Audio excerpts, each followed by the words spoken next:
Hola a todos, muy buenos días. Vamos a dar inicio con la sesión de hoy de la cata eh, JavaFX, un enfoque bajo DAO Architecture Pattern.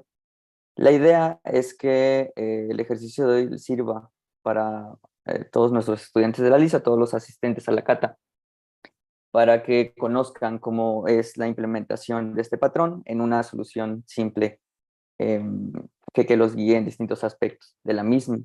Esta cata es parte de la dinámica del dojo, de la LIS, de la Facultad de Estadística e Informática, que tiene como objetivo compartir el conocimiento que los mismos estudiantes van adquiriendo conforme avanzan en la carrera y que pues este conocimiento se difunda entre toda la comunidad de tal manera bueno, seamos partícipes de este ejercicio y que obviamente les sirva en su formación profesional.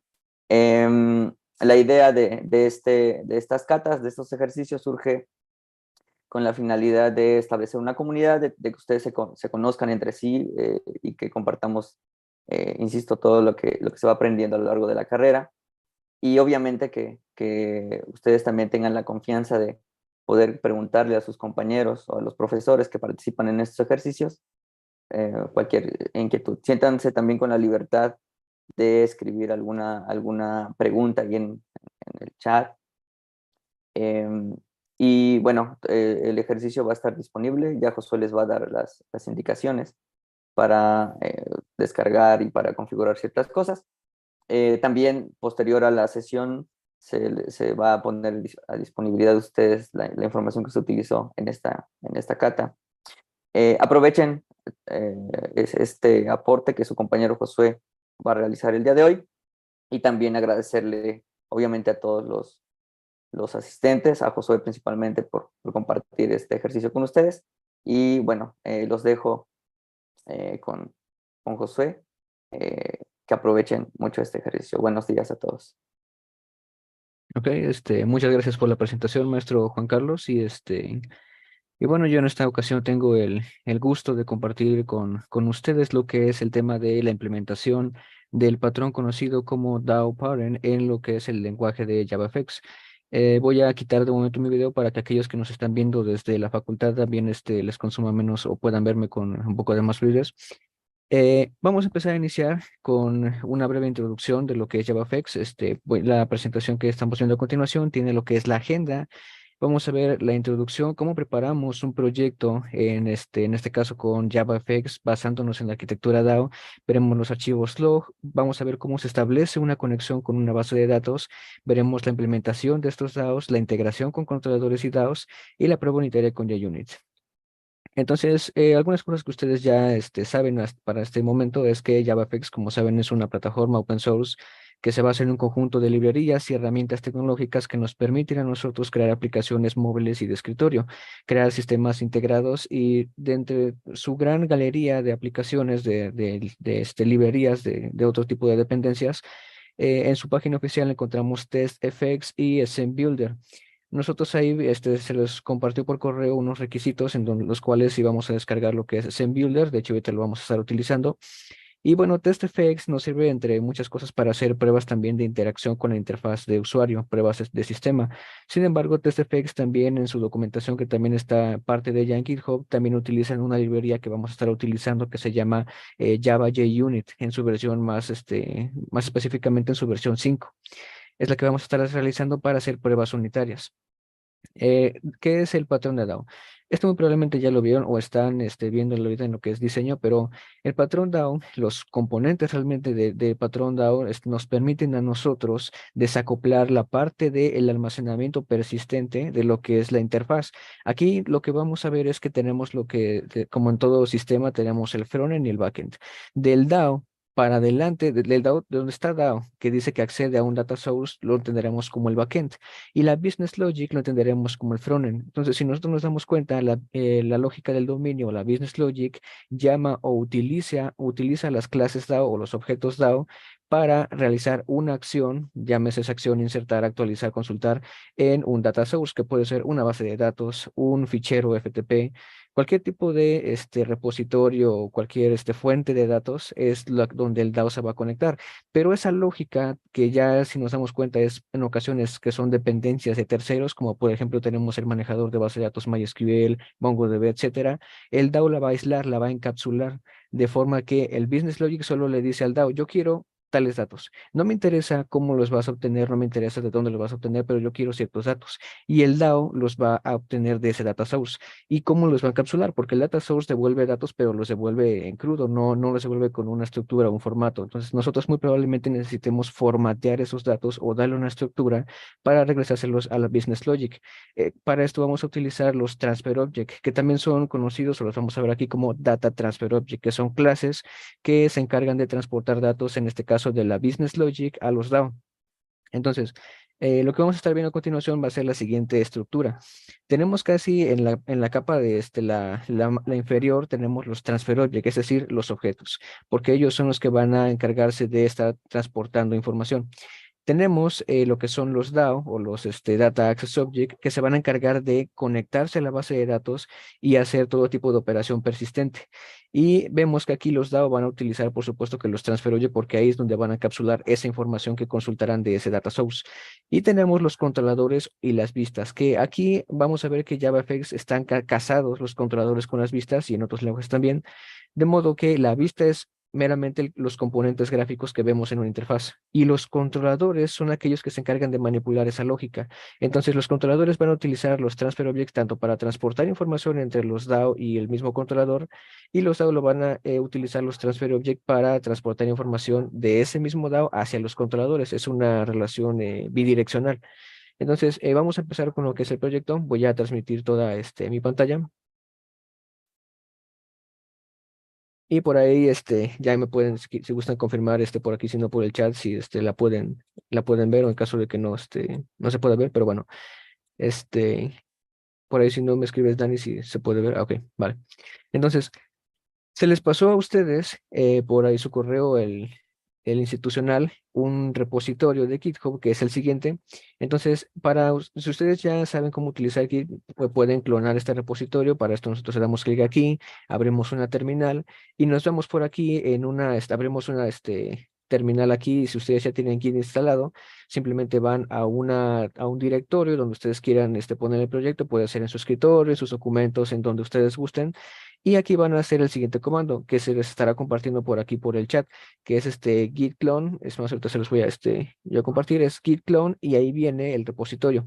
Y una vez que hacen esto, se les va a crear aquí en el escritorio, en mi caso, que es donde yo lo cloné, se les va a mostrar una carpeta como la siguiente. Si nosotros abrimos esta carpeta, vemos que tiene otras subcarpetas y tiene aquí lo que son otros archivos. El gigignore y el readme no le vamos a poner de momento esta atención porque eso es parte de lo que es subir un proyecto ahí en Git, pero vamos a concentrarnos en estas cuatro carpetas y en este archivo que dice courses script. Eh, si bien es el mismo proyecto que vamos a estar viendo, lo dividí de esta forma para que vayan viendo cómo va evolucionando el proyecto. Lo primero que vamos a hacer va a ser crear la base de datos y configurarla, para que ya empecemos a trabajar de lleno con lo que son la conexión entre otras cosas. Pero bueno, ustedes también descargaron por ahí lo que es el MySQL Server. Entonces, si ustedes instalaron todo como siguiente, muy probablemente tengan esta aplicación que se llame Workbench y aquí les va a marcar una instancia que es su instancia local. Esta instancia local, aquí por defecto les va a marcar root y vean que aquí dice localhost 3306. En el 99% de los casos que me imagino que ustedes si no personalizaron esa instalación, les va a aparecer la misma ruta, localhost 3306. Y aquí les aparecerá el root. En este caso, pues yo voy a entrar con el root. Yo ya anteriormente ya había puesto la contraseña y por eso me manda a esta interfaz aquí. Ahora, esta es la base de datos que vamos a cargar. Para nosotros poder cargar aquí un query, es decir, cargar aquí lo que es la base de datos, vamos a entrar aquí donde dice SQL que tiene como una carpetita abierta.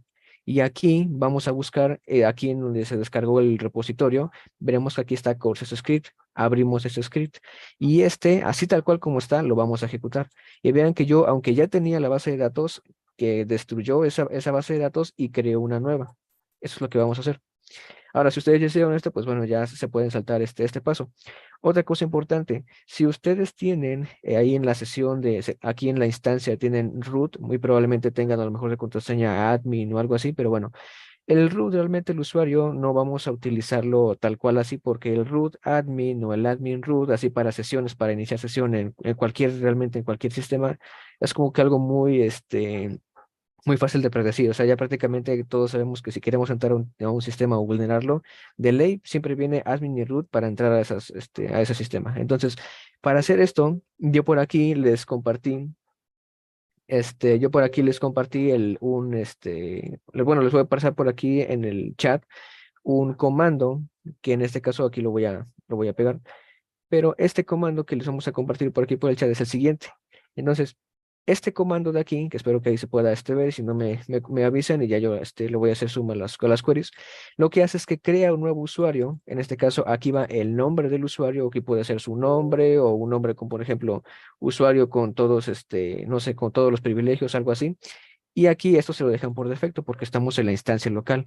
Y aquí va a ir su contraseña. Les recomiendo que aquí pongan una contraseña segura, que tenga caracteres, que tenga también, no sé, puntos, otros símbolos, etcétera. Y aquí le vamos a dejar aquí esto de asignar todos los privilegios. Aquí vamos a poner el mismo nombre de usuario que está aquí. Y con esto, ejecutando esto, ya crearíamos un nuevo usuario. En el proyecto que yo les compartí aquí, si ustedes, para importar, por cierto, el proyecto que aquí es, ya aprovechando que estamos aquí, ya una vez que tienen el repositorio descargado, ustedes van a darle aquí clic en File, en Open Project, y aquí les va a abrir un cuadro de diálogo como el siguiente. Aquí vamos a buscar la ruta donde se descargaron el repositorio, que en este caso yo me lo descargué en el escritorio, y ahí está el DAO parent. Y aquí, si ustedes gustan, y si, bueno, si ya le dieron una revisada a lo que es el proyecto, a lo mejor ya hayan visto que el Stage 3 Extra es el que tiene el proyecto ya completo, es el que ya tiene como vamos a quedar en la fase final. Pueden importar ya el final, pero bueno, ahí vamos a tener que estar leyendo algunos archivos para que más o menos vayamos entendiendo de dónde está saliendo. Lo que pueden hacer es que voy a irles avisando en qué estado vamos para que ustedes vayan viendo cómo va evolucionando el proyecto. Pueden importar los cuatro porque los cuatro tienen un nombre distinto. Entonces le van a dar aquí clic en importar, nada más le dan aquí clic y le dan en Open Project y con eso les va a abrir un proyecto como los que se encuentran aquí. Vean que yo aquí ya abrí anteriormente esos cuatro proyectos. Entonces, estos cuatro proyectos, aquí ya yo los abrí, ya tienen una estructura, ya tienen las dependencias agregadas con un archivo ahí que yo los puse. Y aquí algo importante. Aquí donde está en ocasiones cuando nosotros corremos un proyecto o lo ejecutamos aquí en NetBeans, que tenemos que irnos aquí a la aplicación app main, aquí le vamos a dar aquí en correr, en ocasiones les crea, si es que no les creo ya, un archivo aquí que dice NetBeans Actions. Bueno, ese NetBeans Actions tiene dentro de sí la configuración de NetBeans para correr ese proyecto. Si ustedes intentan correr el proyecto y les marca un error, por ejemplo, de que no sé, que aquí no se puede correr porque la versión de Maven, algo así, chequen porfa que aquí en Goals, aquí en donde está el Actions, que este archivo XML se lo vamos a pasar por aquí por el chat, que se va a crear aquí en NetBeans Actions. Si no se ha creado el archivo, intenten ejecutar el proyecto para que se los cree. Pero bueno, aquí en Actions, donde está la acción de run, o sea, de correr el sistema, hay que asegurarse de que aquí diga clean y JavaFX run, porque en ocasiones veo que cuando en mi otra computadora que tengo, cuando yo importo el proyecto, aquí crea como que un comando medio raro de class, no sé qué cosa, y aquí ya crea otro comando para ejecutar el sistema que es de la consola. Entonces nosotros no queremos eso, queremos ejecutarlo aquí con el JavaFX que viene predeterminado, configurado aquí en nuestro entorno de NetBeans. Entonces, con esto ya les debería permitir correrlo.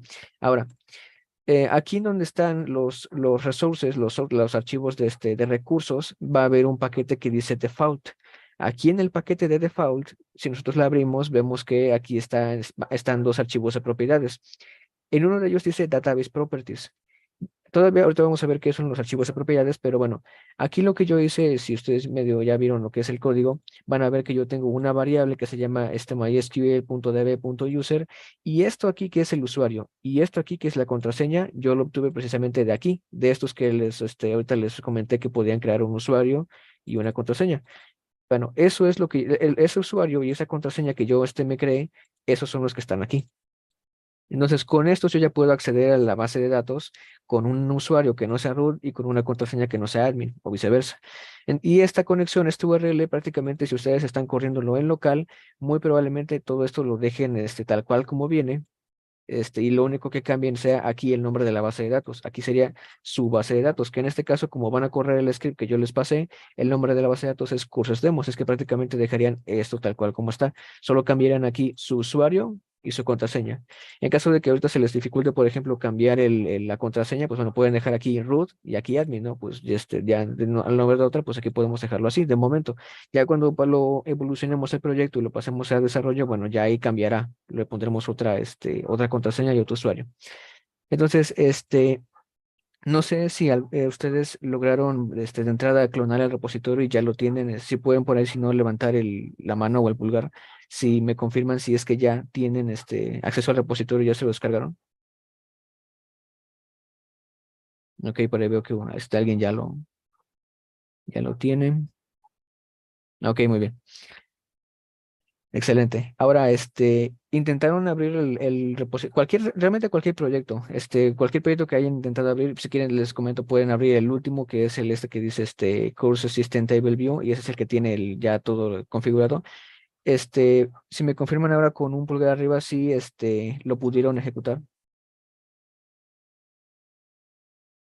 Ok, muy bien. Excelente. Y me marca errores. Marcaron, ¿qué te parece? En varias clases me aparecen errores por el Ah, Java. ok.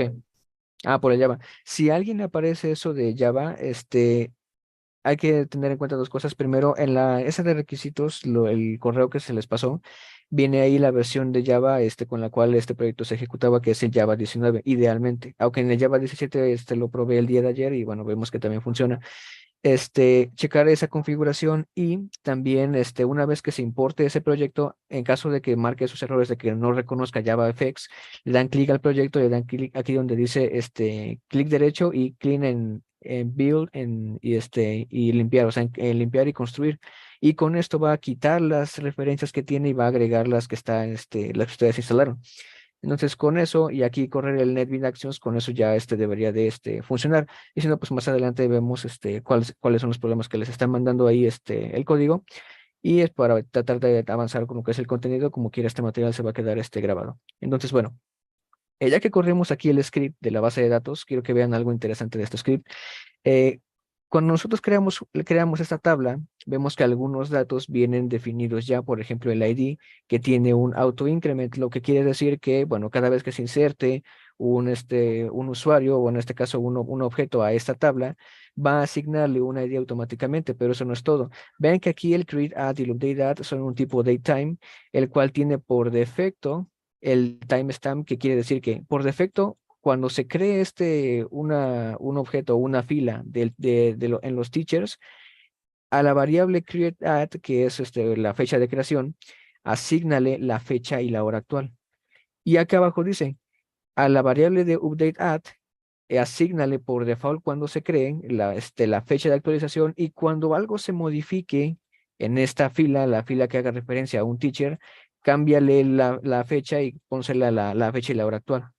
Para entender esto, por ejemplo, vamos a consultar la tabla Teachers, damos aquí clic derecho y en Select Rows, y aquí, por ejemplo, no tengo absolutamente nada y está registrado, pero voy a ingresar aquí un usuario así en un query directo, por ejemplo, el email puede ser josue@gmail.com, password josue1234, nombre, pues Josué, ¿no?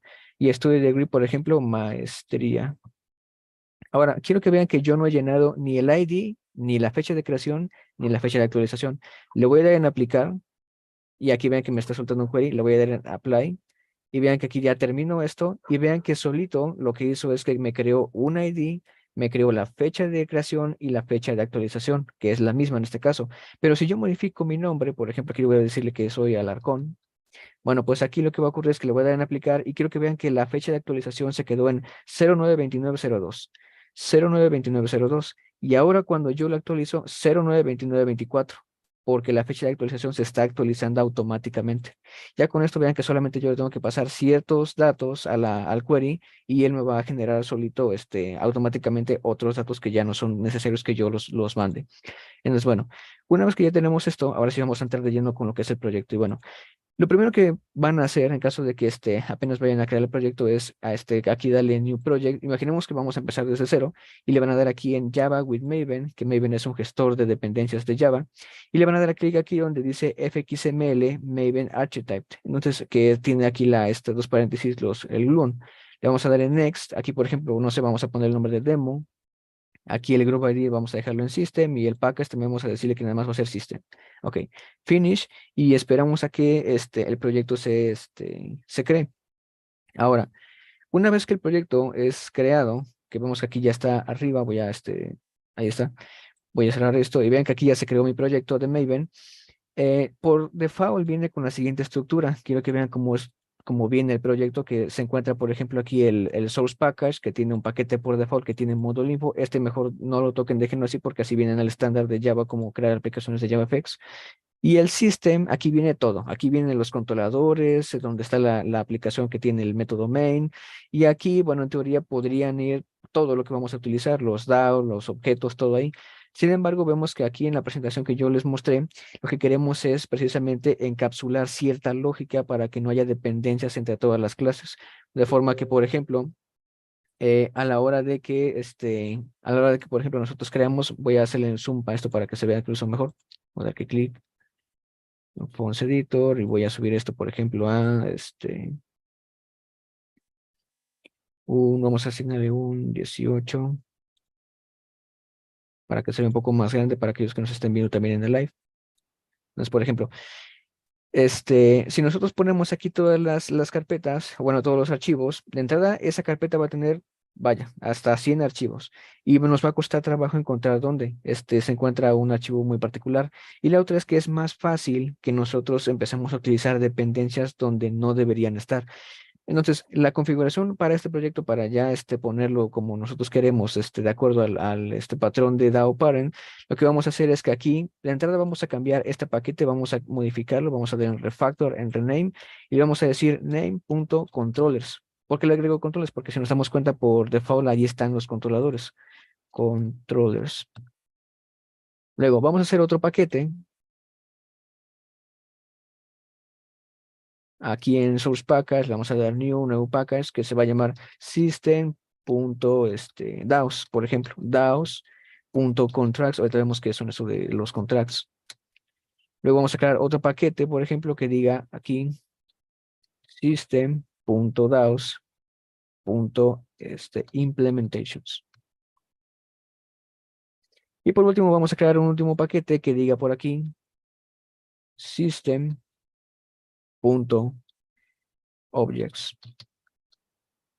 Y aquí en esto de resources, vean que por defecto Java me pone aquí las vistas, que son estos archivos, me lo pone en un paquete de resources. Esto lo vamos a dejar así, lo único que vamos a cambiar va a ser el paquete que por defecto se llama system. Vamos a refactorizarlo y vamos a renombrarlo como system.views. Entonces, hasta este momento ya tenemos una estructura que nos permite ya ir asignando archivos de acuerdo a la perspectiva de DAO. Bajo ese enfoque. Sin embargo, esto no es todo lo que tenemos que hacer ya para que esto funcione. ¿Por qué? Porque ahorita con esto, si yo corro el proyecto, si intento correr el proyecto, no me va a correr. Voy a dar clic aquí y van a ver que acá abajo me va a aparecer en la consola un error.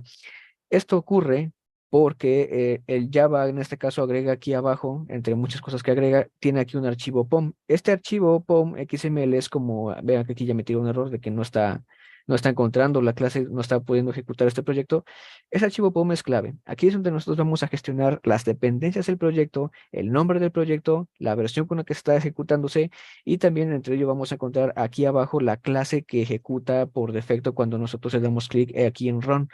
Vean que aquí este archivo POM de configuración tiene, además de un conjunto de dependencias que vamos a modificar más adelante, tiene aquí lo que es en esta parte de acá abajo, donde dice plugin, configuración y dice main class. La main class es la que se ejecuta siempre que nosotros vamos a darle aquí en run el botón de correr un proyecto. Pero vean que aquí dice por defecto, dice, vas a correr la aplicación que se encuentra en system.app. Pero ahorita que recuerdo, system .app no existe. Existe system.controllers.app, pero system.app no existe. Entonces voy a darle clic y le voy a decir, esa aplicación, este archivo .java, que se llama app, se encuentra en system.controllers.app. Ahora, esto no solamente no basta para que también el proyecto pueda ser ejecutado. Vean que, por ejemplo, si yo doy clic a app, también aquí ya intento correr, digamos que el archivo ahora con esa modificación me va a marcar otro error, porque además aquí ponerlo como la ruta donde se está el archivo main, el archivo app, me va a marcar un error, y esto es porque, además de eso, vean que aquí me está marcando otro error. Las vistas tienen una particularidad, y es que si nosotros queremos editar una vista o ver más o menos cuál es el controlador al que está vinculado, vean que aquí, por ejemplo, cada vista tiene un controlador asignado que es el que manipula su lógica. Para ver nosotros el detalle de qué controlador es el que está asignado a esta vista, le damos clic aquí a la vista y le damos aquí donde dice Edit. Las vistas se caracterizan por tener la extensión .fxml. Y vean que aquí tengo un error. Lo que dice este error es que aquí no encontró la clase controlador. ¿Por qué? Porque está buscando en el paquete system.primaryController. Y primaryController, ¿verdad? Que estoy viendo, no está en el paquete system, está en el system.controllers.primaryController. Y vean que si yo modifico eso, en automático ya me quitó esa alerta. Lo mismo vamos a hacer con Secondary Controller. Vamos a darle aquí en Edit. Vengo acá y le cambio esto, ¿no? Aquí es tal punto, secondary controller, sería system.controllers, secondary controller. Y por último, o la última modificación que vamos a hacer es que ahora en el app Java, anteriormente aquí se llamaba primary, así por default, porque anteriormente no sé si pudieron ver que tanto en el paquete de systems como en el paquete acá que están resources, ambos paquetes se llamaban systems, porque estaban en el mismo fichero lógico, vamos a decirlo así. Pero ahora ya las vistas están en system.views y los controladores están en system.controllers. Por lo tanto, aquí vamos a llamar a una ruta relativa que va a ser systems, donde se encuentra esta vista, que es en systems/views/primary controller. Ahora aquí es donde se encuentra esa vista primaria. Vamos a darle clic.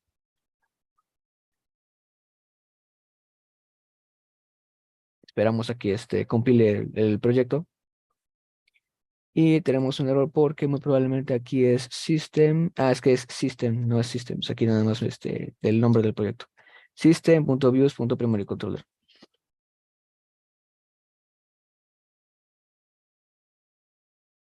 Y por lo tanto creo que también lo puse en el otro, creo que es Systems, no recuerdo. Mira, bueno, creo que ya está, ya está. Entonces ahí nada más porque se me pasó, le puse Systems y en lugar de System, y claro, pues busca el paquete Systems y el paquete Systems no existe, existe el System. Entonces vean que aquí ya funciona el proyecto otra vez como debería estar, pero ya funciona bajo la estructura de paquetes que corresponde a la implementación DAO. Ahora, más adelante vamos a ver por qué aquí creé dos paquetes para contratos e implementaciones, pero quiero que vean que a nivel de estructura del proyecto, yo voy a ver el archivo que acabo de crear, bueno, el proyecto que acabo de crear que está en mis projects, demo, src, main, y quiero que vean que aquí en System tengo tres paquetes, que son los tres paquetes que yo requiero, controladores, DAOs y objetos. Y los DAOs se dividen en dos, que son los contratos y son las implementaciones. Así es como lo quiero con estos tres paquetes aquí. Aunque aquí me marque cuatro, parece que son cuatro, realmente son tres, que corresponden a cada una de estas vistas, que es controladores, DAOs y objetos. Y bueno, las vistas están en la carpeta de resources, que están aparte, vamos a decirlo así, pero están vinculadas a los controladores. Entonces, toda esa estructura que acabamos de hacer, que para que quiero que vean cómo se crea esa estructura para que a partir de ahí ya puedan ustedes aquí ya poner sus clases, etcétera.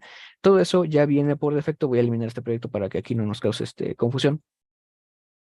Todo eso ya viene en el project template. De hecho, ya vienen todos. Esa misma estructura ya viene en todos los proyectos porque es la misma que se fue siguiendo. Pero bueno, aquí en el project template, para aquellos que ya hayan abierto ese proyecto, van a ver que es exactamente la misma estructura que yo creé. Así como la creé en el proyecto ahorita, es la misma que aparece aquí.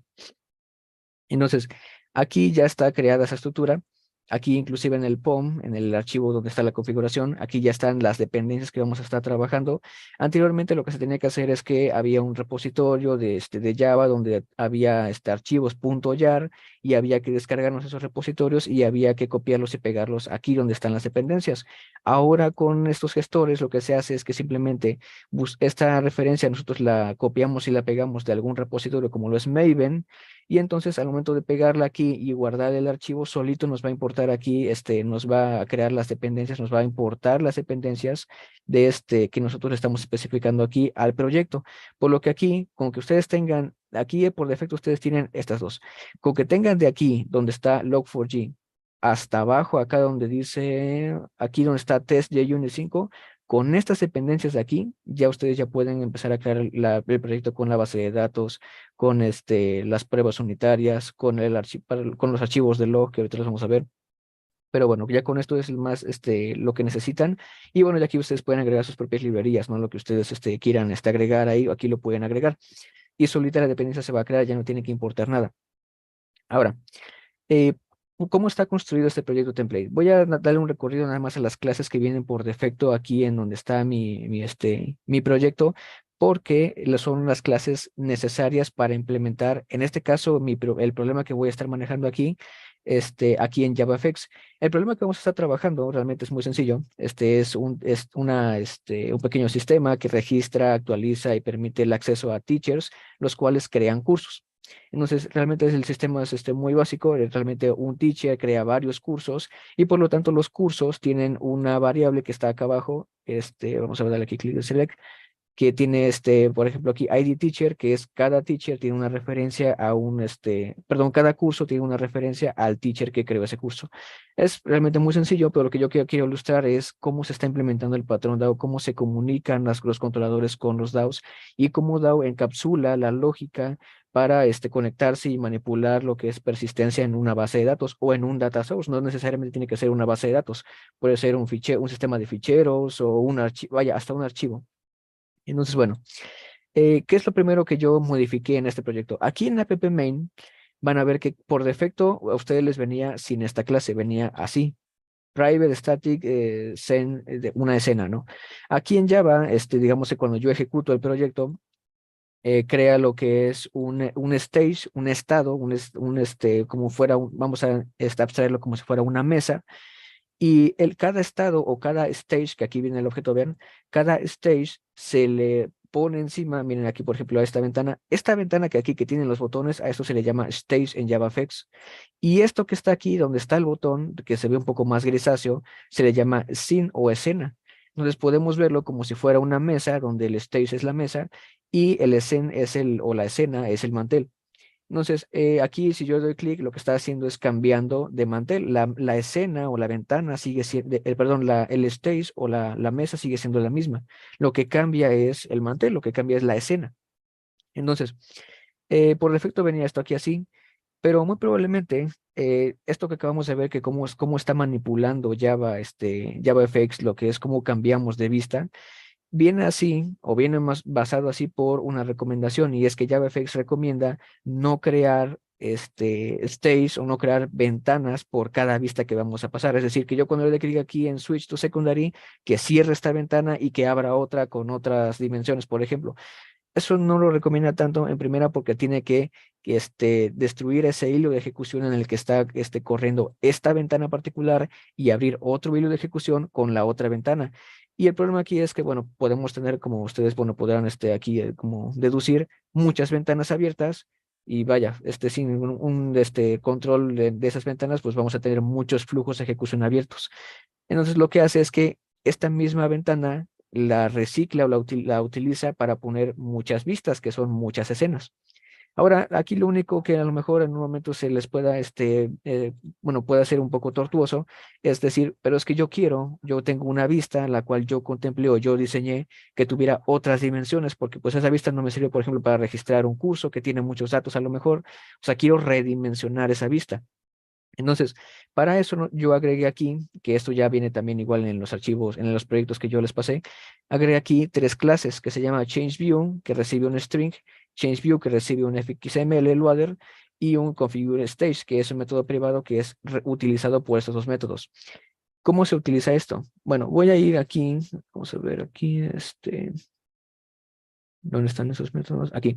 Voy a irme aquí a donde está el primary controller y aquí vean donde está cambiando de vista. Voy a, en lugar de que esté, yo no quiero, yo quiero que cambie la vista secondary, pero lo que no quiero es que cambie con la misma, las mismas dimensiones que como están acá. Vean que aquí por defecto le asignó aquí, bueno, yo le modifiqué, pero aquí se le asigna un tamaño al estado, es decir, a la ventana, se le asigna un tamaño y ya se le pone encima lo que es la escena. Pero yo quiero que cuando yo cambie a otra vista, yo quiero redimensionar esa ventana. Entonces, lo que aquí voy a hacer es que voy a copiar aquí un código que tengo, que es el siguiente, ese que está ahí.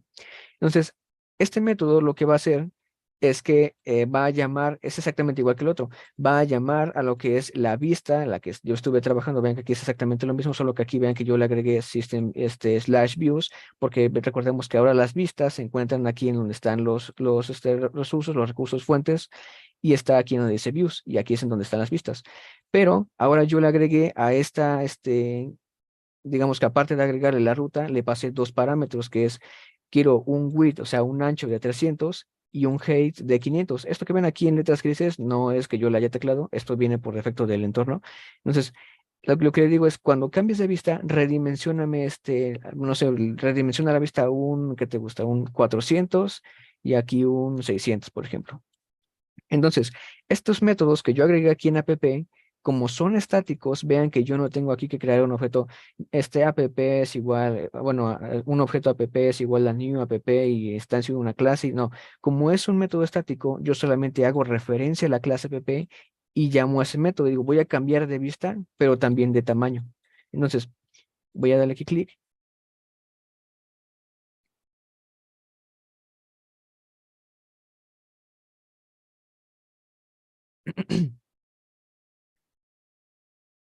Y quiero que vean que cuando yo le doy clic aquí en Switch to Secondary View, me redimensiona la vista. A lo mejor no se ve tanto porque casi es lo mismo, pero un poco más grande. Pero, por ejemplo, voy a hacer ahora que el width sea más ancho, ¿no? Voy a decir que el width o el ancho sea 600 y que el height sea, por ejemplo, 300, ¿no? Que casi casi se invierta. Entonces voy a correr el proyecto y vean que cuando yo le di clic, no solamente me cambia a la otra vista que le estoy especificando, sino que también me redimensiona el stage, o sea, me redimensiona la ventana en la cual está esa vista. Vean, le doy clic aquí en su vista secondary view y vean, me redimensiona la vista.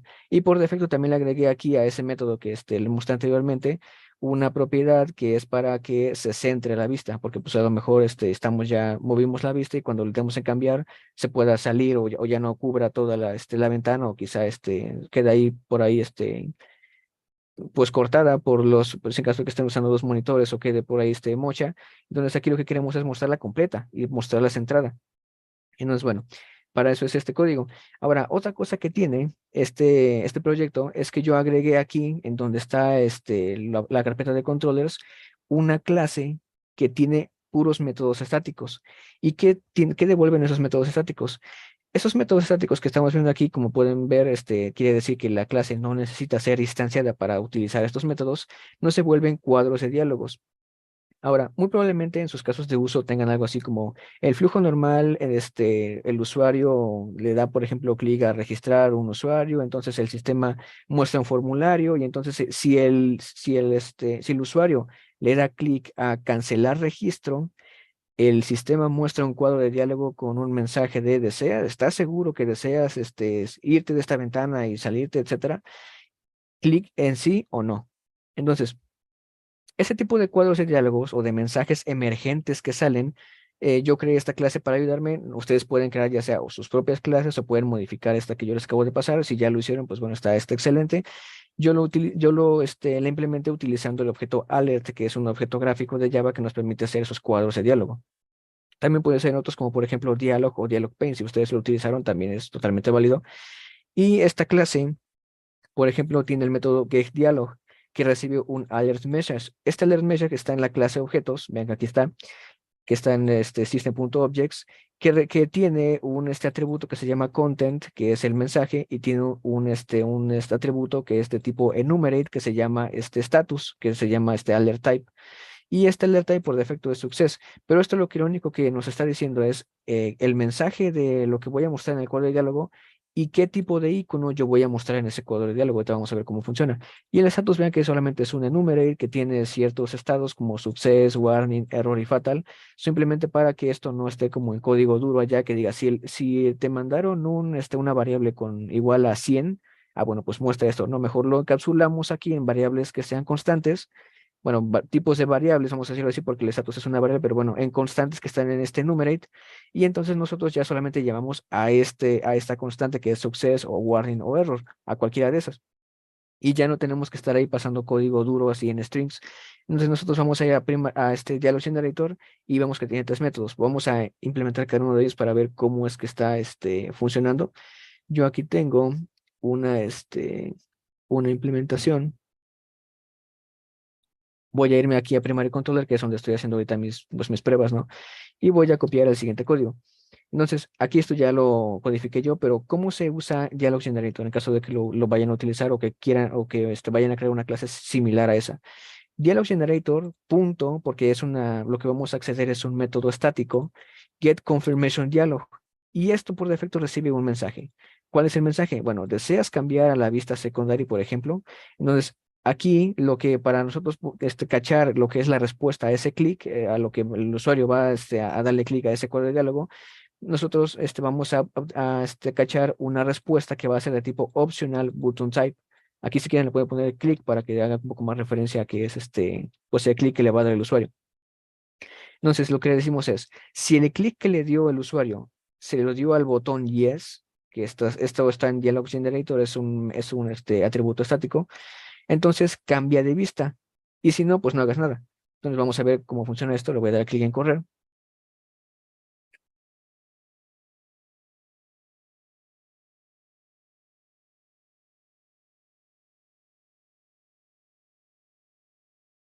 Vean, aquí ya me mostró esta ventana y le voy a dar clic en cambiar a la vista secundaria.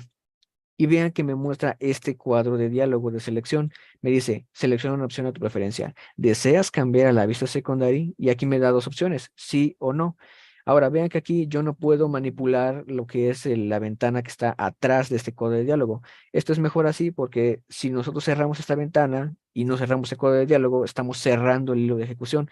Entonces, bueno, para evitar ese tipo de errores, lo que hace ya la clase es que, pues, con un método que se llama showAwait, le quita el foco a lo que es la ventana de atrás y se lo asigna a lo que es el cuadro de diálogo. Entonces, si nosotros le damos en no, no pasa nada. Pero si nosotros le damos en sí, vean que ya me cambió a secondary view. Entonces, vamos a decirle también a esta clase que ahora lo que quiero es que cuando yo le dé clic en no, es decir, que cuando el clic no sea ahí, sea en no, porque pues es la única opción que hay después del botón yes, le voy a decir que me muestre, le voy a decir que a Dialog Generator que me dé o que me traiga un cuadro de diálogo así normal, porque esta era de confirmación, un cuadro de diálogo normal, y le voy a pasar un objeto alert message. Voy aquí a importar las referencias, el cual va a tener aquí un mensaje, aquí yo le puse, por ejemplo, seleccionaste no, y va a tener un estatus. ¿Para qué me sirve ese estatus? Voy a correr esto y vean que el estatus es error. Esto nos va a servir mucho para ser un poco más descriptivos con el usuario final, que es a quien le va, muy probablemente esté usando el sistema y reciba una alerta, pero va a recibir la alerta, pero no va a saber si es un error, si, digo, más allá del mensaje, lo que muestra este cuadro de diálogo es, por ejemplo, le doy aquí en cambiar, le voy a dar clic en no, y vean que me muestra un cuadro de diálogo con el mensaje de error, el icono de error y el mensaje. ¿Qué pasa si yo lo cambio, por ejemplo, el estatus a warning, por ejemplo? Bueno, pues le doy en guardar, le doy a clic en correr.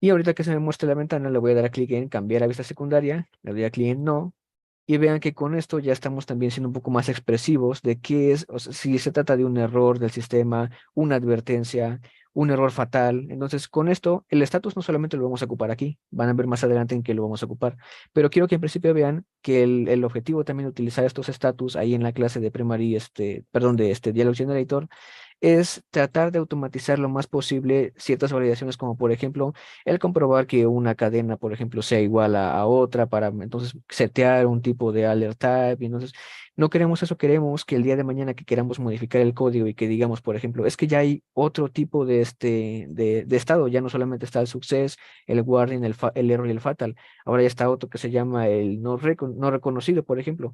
Pues solamente vamos acá, lo agregamos y lo que va a pasar es que aquí solamente tenemos que decirle al switch del dialog generator, ahora mira, va a haber otro estatus, no va a ser otro string, va a ser otro estado, ya está registrado.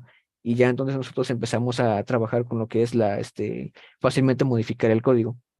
Y tampoco es muy buena práctica tener aquí lo que son, ahorita, bueno, porque no estamos viendo cuestiones, por ejemplo, de internacionalización, de cambio de idiomas, etcétera. Pero esto de aquí, de momento lo vamos a dejar así porque está pensado, bueno, vamos a pensarlo como un ejemplo, en el idioma español, pero casi no es recomendable también poner aquí mensajes así como está aquí en texto plano, así en string, porque esto, bueno, puede cambiar el día de mañana y este mensaje realmente puede llegar que alguien venga y piense, y aquí, en caso de que yo quiera traducir esto a inglés o que el sistema sea para alguien que está en inglés o que es un hablante inglés, vaya, ¿cómo era la traducción? ¿O para qué era este mensaje? ¿O qué se supone? Digo, además de leer el propio mensaje, ¿cómo se supone que tenía que modificar esto? Entonces, es mejor siempre tenerlos en variables separadas, pero de momento vamos a estar trabajándolos así como vemos aquí en texto plano. Ahora, otra cosa que se agrega a este proyecto, además de este cuadro de diálogo, los cuadros de diálogos que nos van a ayudar para mostrar cierta información al usuario, es algo muy interesante que son los archivos logs o las bitácoras. Los logs nos sirven a nosotros para guardar información del sistema que es crítica o que es necesario que el desarrollador la conozca, no tanto el usuario final. Para eso vamos a utilizar, de hecho, los cuadros de diálogo, las alertas, para decirle al usuario qué es lo que está pasando con el sistema, es decir, mostrarle al usuario el estado actual del sistema. Pero, por ejemplo, si ocurre una excepción de base de datos, y por ejemplo que ahí diga la excepción, no se pudo conectar a la base de datos con el usuario tal, con contraseña tal, el usuario no le podemos decir ese mensaje porque pues, de entrada no va a entender a lo mejor lo que es una base de datos. A lo mejor puede que sí sea experto del dominio, pero bueno, tenemos que ser relativamente amigables y decirle qué es lo que pasó en el sistema y si se puede hacer algo para remediarlo o no. Pero bueno, eso lo haremos a través de los diálogos generators. Lo que sí vamos a hacer es guardar esa información de ese error en una bitácora para que el día de mañana que venga el desarrollador a ver qué es lo que pasó en el sistema, sepa no solamente en qué momento pasó, sino en qué clase fue la que detonó ese error y cuál fue el error particular. Para esto, ya todas las librerías yo aquí ya se las importé en el POM, que es esta que estábamos aquí, que es son estas dos, que son login.log4j, que es una dependencia, es una librería que nos permite a nosotros crear archivos logs automáticamente. Para esto aquí en el proyecto, no sé si aquí, por ejemplo, en el que estén, pero van a ver que tiene aquí los proyectos tienen una carpeta que se llama logs, aquí donde está la carpeta raíz del proyecto. Esta es la carpeta raíz de mi proyecto. Entonces, del que estoy manipulando ahorita, que es Project Template. Pero ven que aquí está una carpeta que se llama logs. Voy a eliminar todo lo que hay aquí para que vean que yo no voy a generar nada. Y quiero que vean que aquí en logs, si esta carpeta, si ustedes van a hacer, digamos que todo desde cero, esta carpeta no la crea automáticamente la configuración que vamos a agregar ahorita. Esta la tienen que crear ustedes. Pero los archivos que estaban aquí sí los crea automáticamente un archivo de configuración que vamos a poner ahorita. Aquí en donde están los recursos, abrimos este paquete que dice Default Package y aquí hay dos archivos de propiedades. Para agregar un archivo de propiedades le damos aquí clic en Resources, clic derecho, New, y aquí a mí ya me aparece Properties File porque yo ya anteriormente había agregado uno. Pero si no les aparece esta opción, le dan aquí en Otro, y aquí le dan en hasta abajo, viene una opción que dice Otro, y aquí viene una opción que dice aquí Properties File.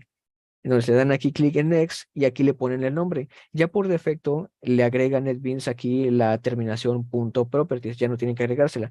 Por ejemplo, si yo quiero crear un archivo de propiedades de, no sé, de Django o no, por ejemplo, de MongoDB, solo basta agregarle MongoDB y le doy en Finish y en automático me va a crear un archivo de propiedades que se va a llamar mongodb.properties. Es decir, el pro.properties ya lo crea automáticamente. Ese ya no hay que agregárselo.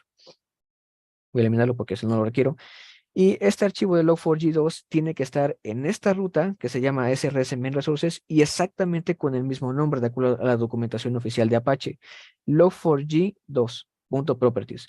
Y esta configuración de aquí prácticamente es la que viene en el estándar ahí donde está, bueno, cómo se está creando lo que es cómo vienen las recomendaciones del formato template para las propiedades de Log4j. Entonces prácticamente de aquí, la mayoría viene obtenido de ahí, excepto esto de aquí. El filename es el nombre que van a tener los logs, el archivo log. Y el base path es la ruta relativa, en este caso, porque si fuera ruta absoluta le pusiéramos aquí un slash.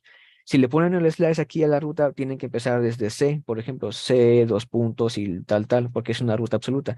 Pero como lo estamos manejando como rutas relativas, es decir, a partir de la carpeta raíz del proyecto, basta con ponerle aquí logs, que es, si se dan cuenta, la carpeta que tengo aquí, que es esta de logs, y aquí tiene applog, que quiere decir que dentro de logs va a crear un archivo llamado applog donde va a guardar los mensajes de log que se estén guardando.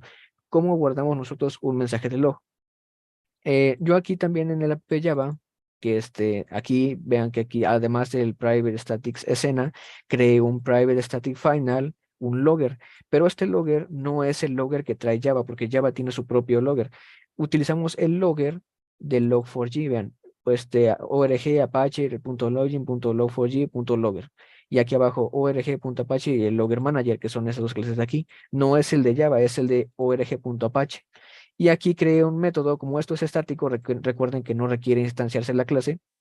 Creé un método aquí que se llama getLogger, que me retorna, como su nombre lo indica, el archivo, bueno, la clase que va a escribir los archivos de log. Entonces, yo solamente tengo que irme, por ejemplo, a esta ventana de Primary Controller. Voy a quitar todo esto y le voy a decir que cuando el usuario le dé clic aquí, va a guardar el siguiente logger. Va a decir app.dame la clase de logger y vas a imprimir una advertencia. Aquí hay varios tipos de mensajes que se pueden escribir, pero vamos a escribir una advertencia. Y la advertencia va a decir, este log es un warning, por ejemplo. Bueno, voy a correr el proyecto.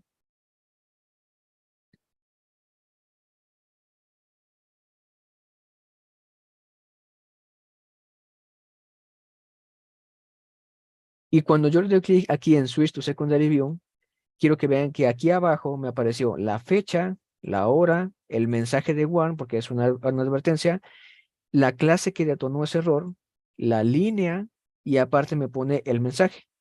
Pero no solamente lo imprimió aquí. Quiero que vean que aquí el archivo, el de logs, que ya antes estaba vacío, ya tiene un archivo que se llama app.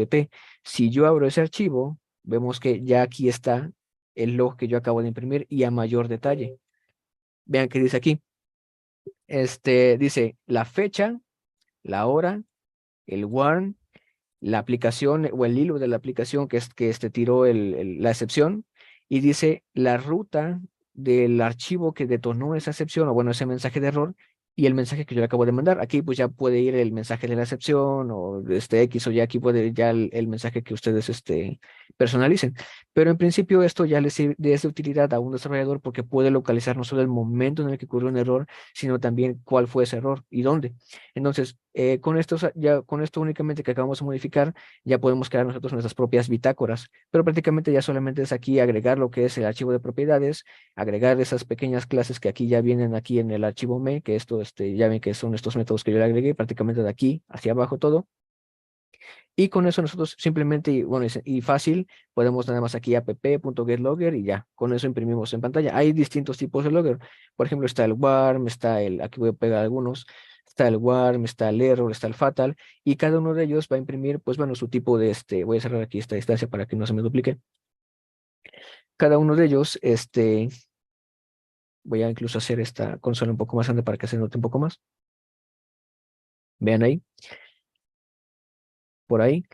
Y voy a darle clic en switch y vean que aquí ya me está marcando aquí en la consola los logs, pero no solo aquí. Voy a checo en mi archivo, digo, bueno, voy a ver si ya los guardo y veo que efectivamente ya aquí ya imprimió esos warnings, esos errors, esos fatals. Y con esto nosotros ya podemos empezar a personalizar esas bitácoras como información para el desarrollador. Y bueno, ya los mensajes a los usuarios finales, bueno, serían un poco más controlados con un cuadro de diálogo, una alerta. Y hasta este momento es casi todo lo que nosotros necesitamos para ya empezar a trabajar con los DAO. La otra cosa que vamos a necesitar es una conexión de base de datos. No sé si alguno de ustedes ya haya intentado hacer una conexión exitosamente. No sé si pueden por ahí, por favor, levantar la mano quienes ya intentaron hacer una conexión con la base de datos. ¿Ok? Ahora, ¿quiénes lo lograron exitosamente? ¿Ok? Entonces, siempre que nos vamos a conectar con un servicio externo, tiene que haber una clase o algún recurso, en este caso un archivo de propiedades, algo que nos permita a nosotros ir a establecer una conexión con ese servicio o ese proceso externo y hacer lo que nosotros vayamos, el fin con el que nosotros vayamos a utilizar ese pequeño servicio, esa pequeña dependencia con ese proceso. En este caso, la base de datos se trata de un servicio que oferta el agente de MySQL, MySQL Server, el cual nos permite a nosotros, pues bueno, crear, actualizar, eliminar, consultar información persistente. En este caso, nosotros, pues ya anteriormente ustedes ya se instalaron, de hecho, pues ya vemos que aquí hasta ya modificamos aquí creamos aquí nuestra base de datos, pero nosotros aquí en el archivo properties al inicio vemos que nosotros configuramos esto de aquí, ya que aquí ya le viene agregado su usuario, aquí su contraseña y aquí esto se quedó prácticamente igual. Entonces, ahora, ¿cómo se crea la clase para que nosotros podamos ya acceder a esa conexión de base de datos local, en este caso? Yo aquí creé una clase que aplica un patrón llamado Singleton, que a lo mejor lo van a ver después, pero Singleton es una clase que se usa para dos propósitos. El propósito número uno es asegurarnos de que un recurso muy crítico en el sistema solamente va a tener una instancia, es decir, no vamos a desaprovechar o no vamos a perder el control de un recurso que es crítico en el sistema.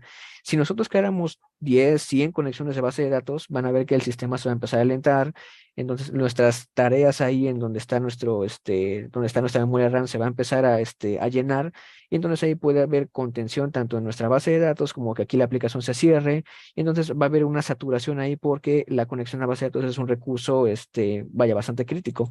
Aquí, por ejemplo, nosotros tenemos, imagínense que yo abro 100 veces aquí lo que es Workbench. O sea, imagínense lo lento que va a estar mi computadora, lo pesado que va a ser realizar esas transacciones y el rango de error que yo tengo, porque pues va a entrar ahí va a empezar a chocar lo que es lo que yo haga en una instancia y lo que yo haga en otra.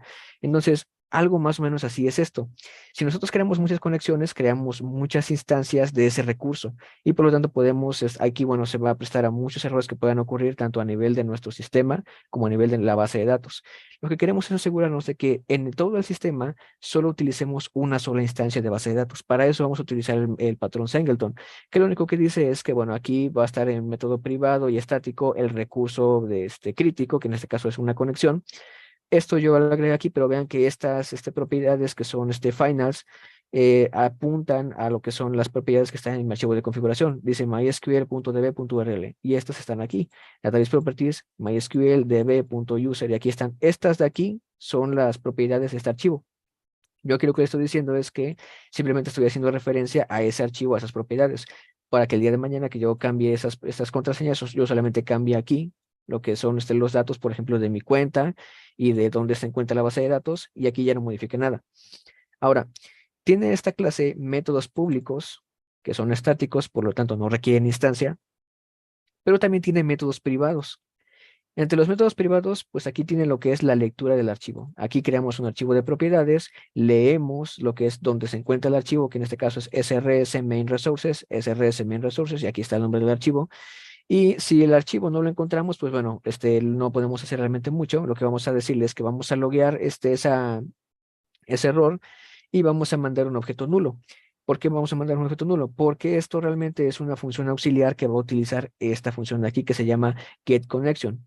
Esta función que está aquí lo que va a hacer es va a propagar un SQL exception. Ahorita vamos a ver qué es eso de propagación de excepciones. Pero bueno, este método de aquí, bueno, esta función, lo que hace es que crea una conexión, la setea nulo, y si el archivo llama a la función de obtener el archivo de propiedades, y si ese archivo de propiedades no viene vacío, entonces va a jalar las propiedades que están ahí, que son estas que están acá arriba, va a jalar el contenido de cada una de esas propiedades y las va a poner en la conexión, que para crearlas se pone la clase driver manager.getConnection y le pasamos las credenciales, que son estas que están en el archivo. Entonces, si todo sale bien, no nos va a tirar una excepción, pero si nos llegara a arrojar una excepción, lo que vamos a hacer es que aquí vean que dice throws new SQL exception. Si aquí nos llega a arrojar una excepción, nosotros la vamos a propagar. Vean que aquí en ningún momento yo puse un try catch.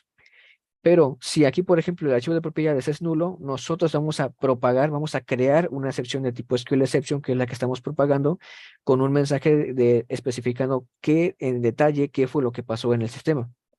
Y bueno, al final, si todo sale bien, de entrada no tendríamos excepciones. Y en segunda tendríamos una conexión que no va a ser nula. Entonces, los métodos públicos lo que hacen es que, por ejemplo, el de getInstance, lo que hace es darnos una instancia de la conexión de base de datos. Pero aquí vean algo interesante. Yo no estoy propagando una excepción tipo SQL. Yo estoy propagando una excepción DAO exception. ¿Dónde salió esto? ¿De dónde está? Aquí en el proyecto viene aquí una clase que se encuentra en implementation que se llama DAO exception. Si ustedes no han creado excepciones personalizadas, pues bueno, sepan que se puede hacer esto, pero nosotros aquí creamos, bueno, yo creé una clase aquí que se llama DAO exception, que extiende de la clase exception, que tiene los siguientes atributos, que es el status, y bueno, por defecto tiene el constructor, que es el mensaje, que toda excepción de Java tiene un constructor que hay para nosotros personalizar el mensaje que queremos propagar. Entonces, bueno, aquí lo único que hace esta excepción, lo único que tiene diferente al resto que tiene Java, es de entrada el nombre y la otra es un atributo que hace referencia a un estatus. Y recuerden que el estatus lo teníamos acá. Y los estatus eran éxito, warning, error y fatal. Como se trata de excepciones, evidentemente aquí no vamos a utilizar el success, vamos a utilizar el warning, error y fatal. ¿Por qué nos interesa transmitir o comunicarle a las clases de más arriba, de un nivel más alto, qué tipo de error o qué ocurrió con el sistema? Más adelante vamos a verlo, pero es importante porque el sistema va a tomar ciertas acciones dependiendo lo que haya ocurrido en el sistema, pero tiene que saberlo. Pero ese tiene que saberlo. Es decir, que por ejemplo el frontend tiene que saber qué pasó con lo que le pidió a los DAO, qué es lo que le pidió al backend. Si por ejemplo el backend no pudo establecer conexión con base de datos, el frontend debe de saber que no se pudo establecer una conexión, pero no tiene que saber con qué base de datos o con qué repositorio o qué fue lo que hizo. Él tiene que saber simplemente si se pudo concretar la tarea o no y por qué. No tiene que saber realmente, por ejemplo, si se conectó a un fichero, a un sistema de ficheros. ¿Qué fue? Ese detalle de la implementación corresponde al DAO. El DAO va a encargarse de ver cómo va a conseguir los datos. El controlador o la parte del frontend va a encargarse de ver qué datos se requieren. Entonces, por eso aquí esta excepción, vean que esta excepción es agnóstica en este caso estamos utilizando MySQL Server. Pero esta excepción, en ningún momento aquí yo pongo, por ejemplo, si esto es de MySQL, si aquí una excepción que diga SQL Server, no. Esta excepción solo tiene el status y el mensaje. Entonces, aquí en esta conexión, por eso estoy retornando un DAO exception. Bueno, estoy tirando un DAO exception, perdón. ¿Qué es lo que hace esta conexión, este método? Bueno, va a intentar obtener una nueva conexión. Va a decir, si la conexión, no una conexión, si esta conexión de aquí está nulo o está cerrada, crea una nueva. Pero si esa conexión no está nula y tampoco está cerrada, quiere decir que está abierta la conexión y por lo tanto se puede reutilizar. Entonces no va a hacer nada, pero al final vamos a devolver no una conexión, sino la conexión que está aquí. Entonces, si algo sale mal, le voy a decir primero guárdalo en el log. Y la otra es que tira una excepción que diga el detalle que va a decir, mira, lo sentimos, no fue posible conectarse a la base de datos del sistema y va a ser de tipo fatal. ¿Por qué? Porque realmente si esto falla, el usuario va a tener realmente muy pocas cosas que hacer con el sistema porque no va a tener acceso a persistencia. No se va a poder loguear, no va a poder subir cursos, no va a poder actualizar su información. Prácticamente nada, es un error crítico. Entonces, por eso estamos mandando un tipo fatal. Ya van a ver por qué estamos mandando aquí esto y por qué es importante para automatizar casi todo en el frontend. Pero bueno, vamos a propagar una excepción de tipo fatal, que es de DAO exception. Lo mismo cuando intentamos cerrar la conexión, vamos a preguntarle primero si no está cerrada ya. Si no es así, la cerramos. Y bueno, si algo ocurre, vamos a propagar una excepción de tipo fatal, porque el que no se cierra una conexión quiere decir que o bien está corrupta, o bien otro proceso ya está utilizando esa conexión o ya la cerró o X o Y razón, o simplemente no se puede establecer conexión con la base de datos para cerrar esa que ya está abierta. Entonces, aquí vamos a decirle que fatal para que el sistema tome las acciones debidas, y el rollback lo vamos a ver porque cuando nosotros hacemos una transacción en base de datos, algo así como el registro, actualización, una inserción en una fila de una tabla en una base de datos, van a ver que en ocasiones, si hacemos más de una, puede que, por ejemplo, si yo voy a insertar en una tabla primero y luego en otra, en la primera tabla todo salió bien, pero en la segunda resulta que algo falló. Entonces, mientras tanto, en la primera tabla ya se quedaron datos incompletos. Esta corrupción de datos no queremos que se quede en nuestro sistema, queremos que o se haga todo o no se haga nada. Entonces, el rollback lo que hace es que vamos a ver ahorita cómo abrir bloques de transacciones, y el rollback lo que hace es que si algo sale mal, tira para atrás todos los cambios que hayas hecho en la base de datos. Entonces, si el rollback, evidentemente por eso aquí, no sé si bueno, se puede aquí ver, pero si no me dicen para hacerle todavía un poco de más zoom. Pero bueno, aquí vean que el estatus es fatal. De hecho, aquí si hubiera otro estatus, por ejemplo, no sé, todavía crítico, todavía un estatus más fatal, vamos a decirlo así, se mandaría ese estatus, porque esto quiere decir que muy probablemente ya hay corrupción en la base de datos, si es que no se pudieron hacer, echar para atrás los cambios y algo se actualizó en la base de datos. Habría que ir y checar qué fue lo que pasó ahí. Pero bueno, entonces vean que todas las excepciones de aquí que propagamos tienen el estatus fatal, porque aquí el sistema realmente es difícil que se reincorpore. Y prácticamente con eso ya tendríamos todo lo que es la preparación para que nosotros tengamos ya el proyecto, cómo vamos a verlo en el siguiente stage, que es el stage ahora, estábamos en el init, ahora vamos a irnos al stage 1, que el stage 1 realmente ya tiene toda la implementación de los DAO. Vamos a irnos aquí, este stage es el que tiene el Course System, que es este de aquí. Vean que es exactamente la misma estructura, pero aquí yo ya agregué en esta estructura que creé aquí, agregué otras clases. Esas clases son las siguientes. Bueno, aquí ya vemos que voy a hacer aquí las clases que correspondían a al otro proyecto para que no nos hagamos aquí de bolas. Pero vemos aquí que además de las que ya teníamos, por ejemplo, DAO Exception, el Database Connection, el Status, el Alert, yo ya agregué otras. ¿Qué es lo que se requiere para implementar los DAO? Es decir, ¿qué necesito yo? Voy a checar nada más que el archivo esté bien, ok. ¿Qué es lo que necesito yo para poder implementar los DAO y ya empezar a hacer transacciones en la base de datos? Lo primero que necesitamos es un objeto que guarde o encapsule la información de por ejemplo, en este caso, de esta tabla, o de la tabla o las tablas que en este caso vayamos a utilizar, pero lo más común y lo recomendado es que cada objeto encapsule los datos de una entidad de la base de datos, es decir, que se traduce o se abstrae como una tabla. Entonces, lo primero que hacemos es crear un objeto, ¿vale?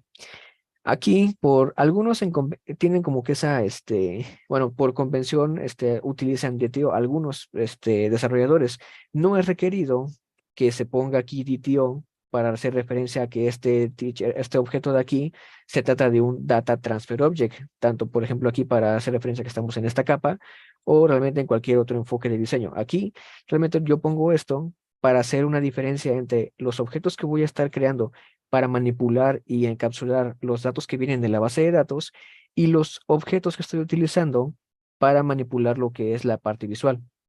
Son distintos tipos de objetos que guardan distinto tipo de información. Entonces, yo aquí le agregué por eso DTO.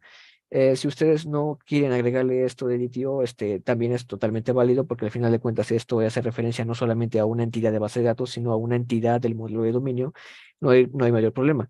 Pero bueno, para quienes quieran dejarle este sufijo aquí de DTO, pues no, tampoco hay mayores problemas. Voy a quitar esto porque esto a lo mejor les puede hacer un poco de ruido. Y bueno, esto lo voy a dejar porque quiero que vean aquí.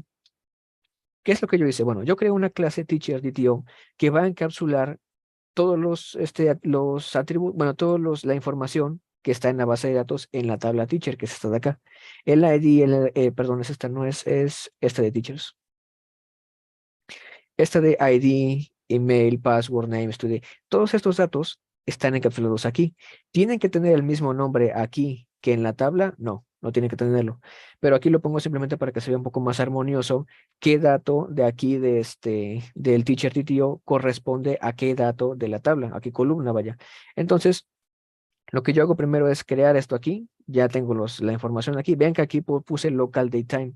Es decir, estoy utilizando un objeto que viene de la clase de Java, porque aquí hay un objeto, que aquí, bueno, dicho sea de paso, lo voy a decir, que es de java.sql.date, que si bien nos permite hacer como que transacciones un poco más directas con la base de datos si queremos manipular fechas, aquí vean que yo ya estoy metiendo información de la base de datos o del data source en los objetos. Y si vemos aquí el modelo DAO o cómo está realmente el patrón DAO, vemos que los objetos no saben nada ni de los DAO ni del data source. sino al revés, los DAOs saben de los Data Transfer Objects. Entonces, por lo tanto, yo les sugiero, bueno, es una recomendación aquí, que procuremos no introducir tipos de datos que vengan de dependencias externas, sino meramente los que vienen de Java o del lenguaje de implementación con el que lo estén ustedes construyendo. Esto de aquí son regex, se llaman expresiones regulares. Es un conjunto de caracteres que nos permiten validar que un string o una cadena se acopla, o bueno, está escrita o está creada conforme a este formato que le especificamos aquí. Todo esto que son, por ejemplo, los slash, los símbolos como la arroba, estos símbolos un poco extraños, vienen porque, bueno, así es como la sintaxis que tienen los regex de cómo están funcionando. Es una combinación de caracteres lógicos que hacen evaluaciones a cadenas. Estos regex lo que me permiten a mí es validar la información que se está introduciendo en la clase. En principio, esta clase no solamente se va a encargar de evaluar, no solamente que se cree, o sea, que la clase tenga datos, sino también que esos datos que entran estén correctos, o sean correctos en nivel de sintaxis. Para esto acá abajo, hasta acá abajo, tengo yo lo que es funciones de chequeo que aquí propagan una excepción en caso de que esto se valide y no el string que me estén pasando no se esté hecho conforme al regex o a la expresión regular que yo le acabo de mandar, va a propagar una excepción llamada illegal argument exception. Esta es una excepción de Java, tal cual como viene en la documentación, que por naturaleza no tenemos que aquí nosotros crear una exportación, una propagación explícita. Por ejemplo, aquí poner a illegal argument exception. No tenemos que hacer eso porque por default Java, como es una excepción de Java, por defecto la va a propagar sin necesidad de agregar esa sentencia. Y por lo tanto, como por defecto la va a propagar, nosotros no tenemos que capturarla en ocasiones, bueno, en algún momento tenemos que capturarla, pero tenemos que asignar qué clase va a ser la encargada de capturar ese tipo de excepciones. Pero vean que cada excepción tiene un mensaje personalizado con la invalidación que se está dando. Por ejemplo, el email, yo checo este regex que tengo acá arriba, checa que no tenga espacios en blanco el email y que, bueno, que el email tenga los siguientes dominios, que es, por ejemplo, @vmx, @estudiantes. Aquí pueden poner los dominios que ustedes quieran, más bien aquí no, acá. Pero bueno, ustedes pueden crear sus propias regex. Entonces, ¿dónde estoy validando esos datos? Los estoy validando en los setters. ¿Por qué los estoy validando en los setters?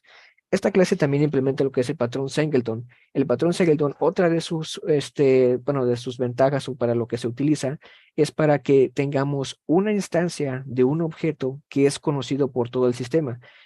No sé si han visto sistemas en donde, por ejemplo, ustedes inician sesión y arriba aparece como que una barra de menú que dice ahí su nombre y pues, algo más, su foto de perfil, ¿no? Por ejemplo.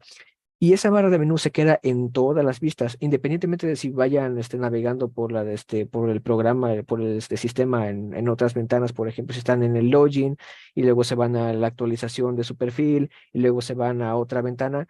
Independientemente de eso, siempre está una pequeña barra de menú arriba que tiene el nombre de quien está iniciando sesión. Esto es porque muy probablemente la sesión de quien esté en el sistema, la sesión del actor que esté ingresando al sistema, se deba persistir, más bien se deba guardar temporalmente para que siempre que se requiera, ya sea a nivel de información, por ejemplo, si quiero mostrar su nombre, o a nivel de datos que se requiera, por ejemplo, su ID, que va a ser muy requerido, siempre tengamos acceso a esa clase independientemente de dónde estemos y siempre actualizada. Ahorita vamos a ver cómo se utiliza, pero prácticamente es la misma implementación. Aquí van a crear lo que es una instancia de este mismo teacher DTO y van a hacer un método para poder obtener no una instancia, sino esta instancia de aquí. Que en este caso yo le puse aquí sesión para que dé un poco más la intuición de que es la sesión, no una sesión, sino la sesión. Tengo aquí un método para limpiarla, para en caso de que ya el usuario se quiera salir, bueno, pues el login va a limpiar esa sesión para que no se quede con los datos del usuario. Y esto de aquí vamos a ver ahorita por qué lo creé, pero tiene un fin. Pero bueno, ahorita vamos a verlo como. Una vez que ya tenemos el teacher DTO, creamos la interfaz del teacher, que es el iTeacher DTO. Y vean que aquí yo ya tengo los objetos, que en este caso yo digo, mira, va a haber un método sí o sí que vamos a autenticar el teacher. Ok, ¿y qué nos va a devolver? Una sesión del teacher ya autenticado, es decir, un teacher con los datos ya agregados. ¿Y qué le vamos a pasar? Un email y un password.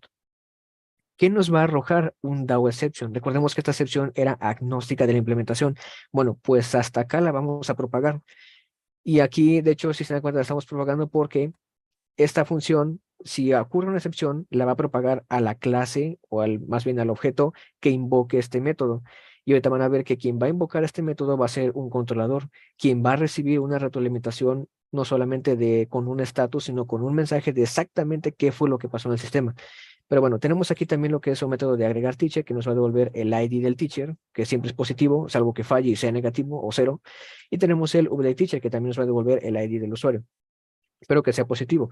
Entonces, todos estos arrojan una DAO exception, y por ejemplo aquí la teacher lo que recibe es un teacher DTO, que aquí es un objeto de tipo teacher, pero como ustedes pudieron ver acá, ven que no, cuando yo inserté esta fila, no agregué ni el ID, ni el create ni el update, solo agregué los campos que eran necesarios para crear ese teacher. Lo mismo es aquí, solo este teacher DTO va a tener solamente solamente va a tener los datos que son necesarios para agregar al teacher. No va a tener, por ejemplo, la fecha de actualización o el ID porque no son requeridos.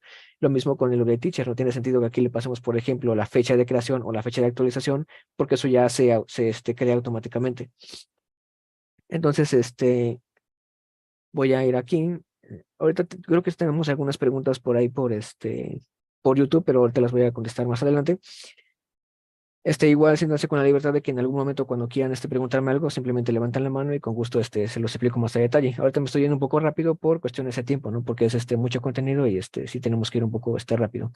Entonces, una vez que tenemos el iTeacher, ya que tenemos aquí la interfaz, vamos a crear una clase que nos permite implementar esta interfaz y esa va a estar en el paquete de implementations.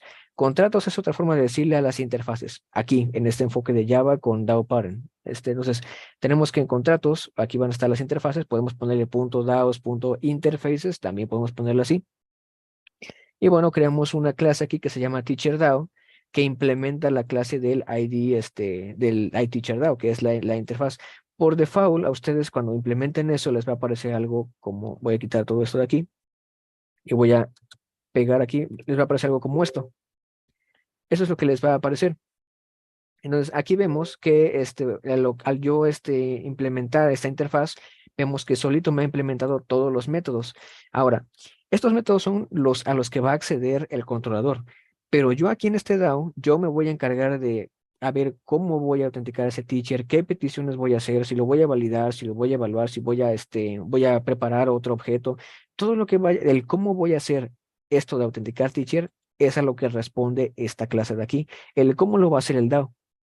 Entonces, por ejemplo, voy a hacer aquí ya voy a empezar a trabajar con esto y aquí yo tengo ya una clase. Vamos a hacer caso, por ejemplo, el de Authenticate Teacher, paso por paso, para que vean más o menos cómo es el flujo de una consulta y cómo es el de un comando, que los comandos son, por ejemplo, el insertar, el actualizar y el eliminar. ¿Qué es lo primero que voy a hacer para validar al teacher? Bueno, lo primero que tengo que hacer es validarlo. ¿Por qué lo voy a validar? Pues si bien la base de datos tiene ciertas restricciones, como por ejemplo que el email sea único, cosas así, si yo no valido los datos y dejo que la base de datos truene o que reviente o que tire una excepción, lo que estoy haciendo es que estoy desperdiciando hasta cierto punto los recursos de memoria, porque entonces, en lugar de, por ejemplo, dejar que la base de datos solamente reciba peticiones correctas y las procese, va a recibir peticiones de todo tipo. Imagínense que alguien pues se mete al sistema solamente para darle o llenar datos así como para spamear ahí a la base de datos, y entonces se da muchas veces clic ahí al botón de registrar, por ejemplo, y los datos no están validados, entonces puede que mande nada. Y la base de datos, mientras tanto, no solamente está capturando información incorrecta, o sea, está recibiendo datos que están incorrectos, sino que aparte está mandando excepciones. Entonces, no queremos eso, lo que queremos es que toda consulta que llegue a la base de datos ya tenga un formato correcto, para asegurarnos también de que si algo falló o por causa de que la base de datos tiene restricciones que están no muy bien escritas, o bien por una excepción de base de datos. Entonces, lo primero que hay que hacer es validar al teacher. Entonces, yo aquí lo que hice es que aquí tengo yo un método que es para crear el teacher validado. Lo primero que hacemos es validar su información. Yo aquí voy a copiar un método. Entonces aquí este método lo que hace es que recibe un email, un password y crea un objeto de tipo teacher con una sesión limpia, porque realmente lo que queremos es una sesión. Y le mando lo que es el teacher al método set y al set password. Esto por defecto, si nosotros recordamos, el set lo que hacía es que checaba el email y checaba, por ejemplo, el password. Tienen un método de checked y estos propagan en caso de que vengan errados una excepción de argumento ilegal. Esta excepción ya tiene un mensaje. Entonces quiere decir que aquí, esto de aquí nos puede arrojar una excepción de tipo illegal argument exception. Entonces, si aquí no pongo un try catch que capture esa excepción por default se va a propagar al método que invocó este de aquí, que es este que está acá arriba. Entonces, aquí es en donde yo voy a capturar esa excepción, porque tampoco puedo dejar que se propague hasta arriba, porque entonces el método controlador no solamente va a capturar una excepción, va a capturar dos, la excepción de argumento ilegal y la excepción de DAO. Entonces, voy a copiar aquí lo que tengo en esta clase, ya para que lo puedan ver un poco más a detalle, algo como esto. Vean, create validate teacher me va a arrojar una excepción de tipo argumento ilegal. Entonces, bueno, aquí está ya capturada. Aquí digo, mira, atrapa esta excepción. No está declarada, viene por default, pero si te la arroja el método de validar, captúrala aquí y propaga una excepción. Vamos a transformar esa excepción en una excepción que entienda el controlador. Vamos a decirle, propaga una excepción de tipo DAO exception, que ya va a tener, la excepción ya tiene un mensaje, un método que se llama getMessage, con el mensaje que le acabamos de pasar, que estaba en la clase de teacher DAO, que es este de aquí. Dale el mensaje y es un tipo warning, porque realmente aquí lo que pasó no es crítico, no es que el sistema haya fallado o haya reventado, no. Aquí lo que pasó es que simplemente los datos venían en un formato que es a nivel de sintaxis incorrecto. Entonces, realmente el sistema puede seguir funcionando sin ningún problema, porque lo que falló, digamos que fue, no sé, los datos que nos lo validaron mal en el frontend o simplemente no se validaron. Aquí los vamos a validar. Entonces, después de que esto de aquí ya hemos creado, ya tenemos los datos válidos, que aquí en este caso se crea un objeto tipo teacher TTO con únicamente los datos del email y el password validados. Ahora sí procedemos a hacer la transacción, ya que nosotros ya sabemos que esos datos ya están correctos sintácticamente. Entonces, voy a agregar aquí el método de de aquí, que es para realizar el query. Y vean que una vez que nosotros ya tenemos estos datos ya validados, ahora sí ejecutamos el query. ¿Qué queremos? Encontrar a un teacher con el email que nos pasaron y con el password que nos pasaron. Entonces, voy a llamar a este método de aquí. No sé si sus consultas tienen más o menos esta misma estructura, pero prácticamente o casi siempre es o suele parecer la misma, porque en este momento no vamos a utilizar ni librerías, ni frameworks, ni nada de que nos ayude a crear las queries. Vamos a hacerlas nosotros manuales. Entonces, no sé si ustedes tengan algo muy parecido a esto. Tenemos, por ejemplo, prepare statement, que quiere decir que vamos a preparar un query que va a ser esto de dbconnection.getInstance, lo que es lo mismo que decirle, llama a la clase de base de datos, la conexión de base de datos, y dame una conexión. Si la conexión, recuerden que este método de aquí lo que hacía es que si ya había una conexión abierta, no se volvía esa conexión, pero si estaba cerrada, crea una nueva conexión. Entonces, de esta forma, nosotros estamos comprobando que si una conexión está abierta, vamos a reciclarla, pero si una conexión está cerrada, vamos a crear una nueva. Entonces, aquí lo que hacemos es, dame la conexión y prepara el siguiente query que te voy a pasar, que es este de aquí. Select a todos from teachers, donde el teacher.email sea igual a consulta parametrizada y teacher password sea igual a consulta parametrizada. Estos valores se leen de izquierda a derecha, empezando por el índice 1, por lo que aquí podemos tener esta query va a ejecutar esta consulta, esta petición de aquí, donde el email sea igual a parámetro 1 y el password sea igual a parámetro 2. Por eso aquí abajo tenemos, después de que ya preparamos este query, le decimos statement, o sea, el que te acabo de pasar, este query que acabo de pasarte, necesita que le setees ciertos datos, necesita que tú le pases ciertos datos para que los ponga donde está el símbolo de pregunta.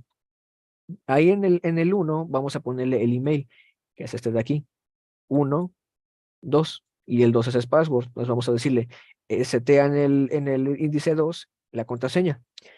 Esto nos ayuda a evitar inyección de SQL, sobre todo ahorita en estos sistemas que también son monolíticos. Entonces, esto ya una vez que nosotros tenemos ya la consulta preparada, vamos a ejecutar este query. Le damos aquí en Execute Query. Y lo que nos va a regresar esto es un objeto de tipo result set. El result set no es más que un conjunto de datos que no tienen estructura en principio, que nos funciona a nosotros para poder mostrarla. Es un conjunto de datos tal cual.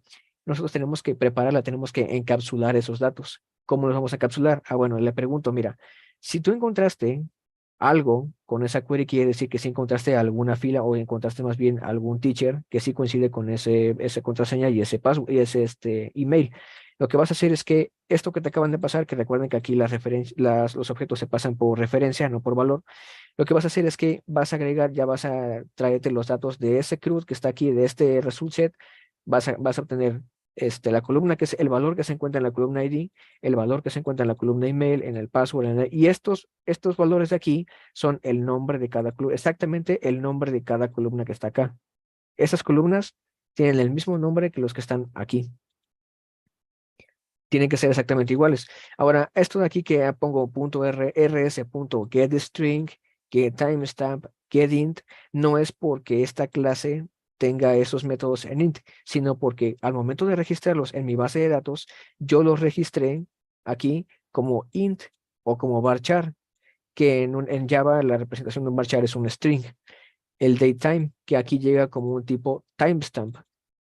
Y una vez que yo ya guardé estos datos, le digo, ya ahora sí retorna este objeto, pero ya con los datos ya seteados, porque ya es la sesión. Ahora, si algo sale mal, por X o Y razón, primero vas a loguearlo y luego vas a mandar una excepción que diga que no fue posible obtener la información del académico. Esto puede deberse a errores fatales, como que no se pueda establecer la conexión a base de datos, o errores como, por ejemplo, que otro recurso está utilizando en ese momento esa tabla o está insertando, y bueno, simplemente no se pueda realizar la transacción en ese momento, bueno, en este caso el query. Entonces, esta clase va a mandar un tipo de status error. No tan fatal, no es tan crítico como el fatal, que sí no puede ser el sistema. Aquí se puede reincorporar al sistema. En el caso de la conexión, no. Entonces, pero siempre, pase lo que pase, hagas la transacción, hagas este query o no, siempre cierra la conexión. Y entonces con esto lo que nos aseguramos es que esa conexión va a tener un tiempo limitado de vida, de forma de que una vez que nosotros hagamos lo que tenemos que hacer, se va a cerrar, para que no tengamos ahí más de una conexión abierta y una saturación de recursos. Entonces, con esto nosotros ya podemos utilizar ya este método. Vean que fue, validamos, ejecutamos el query y retornamos. De hecho, aquí esto lo podemos incluso hasta quitar, ¿no? Porque para aligerar un poco la carga aquí, podemos retornar directamente. Ahora, yo aquí ya voy a copiar la clase, la que estaba anteriormente ya toda, porque exactamente la misma estructura va a ser para las inserciones, para las actualizaciones, para todos los comandos. Ven que aquí yo lo primero que hice también fue poner estos queries aquí para que sea un poco más fácil de acceder a ellos y también para que dé un poco más la idea de qué es lo que hace cada query. Bueno, y cada query y cada comando. ¿Qué es lo que hace añadir teacher? Exactamente lo mismo. Validamos el teacher, lo ejecutamos la transacción de agregarlo y después en la validación recordemos que nos puede arrojar una excepción de tipo de argumento en la cual vamos a convertir en una excepción de tipo de exception para que el controlador capture digamos que esa información y ya tome una decisión de qué es lo que va a hacer el sistema de acuerdo a su estatus.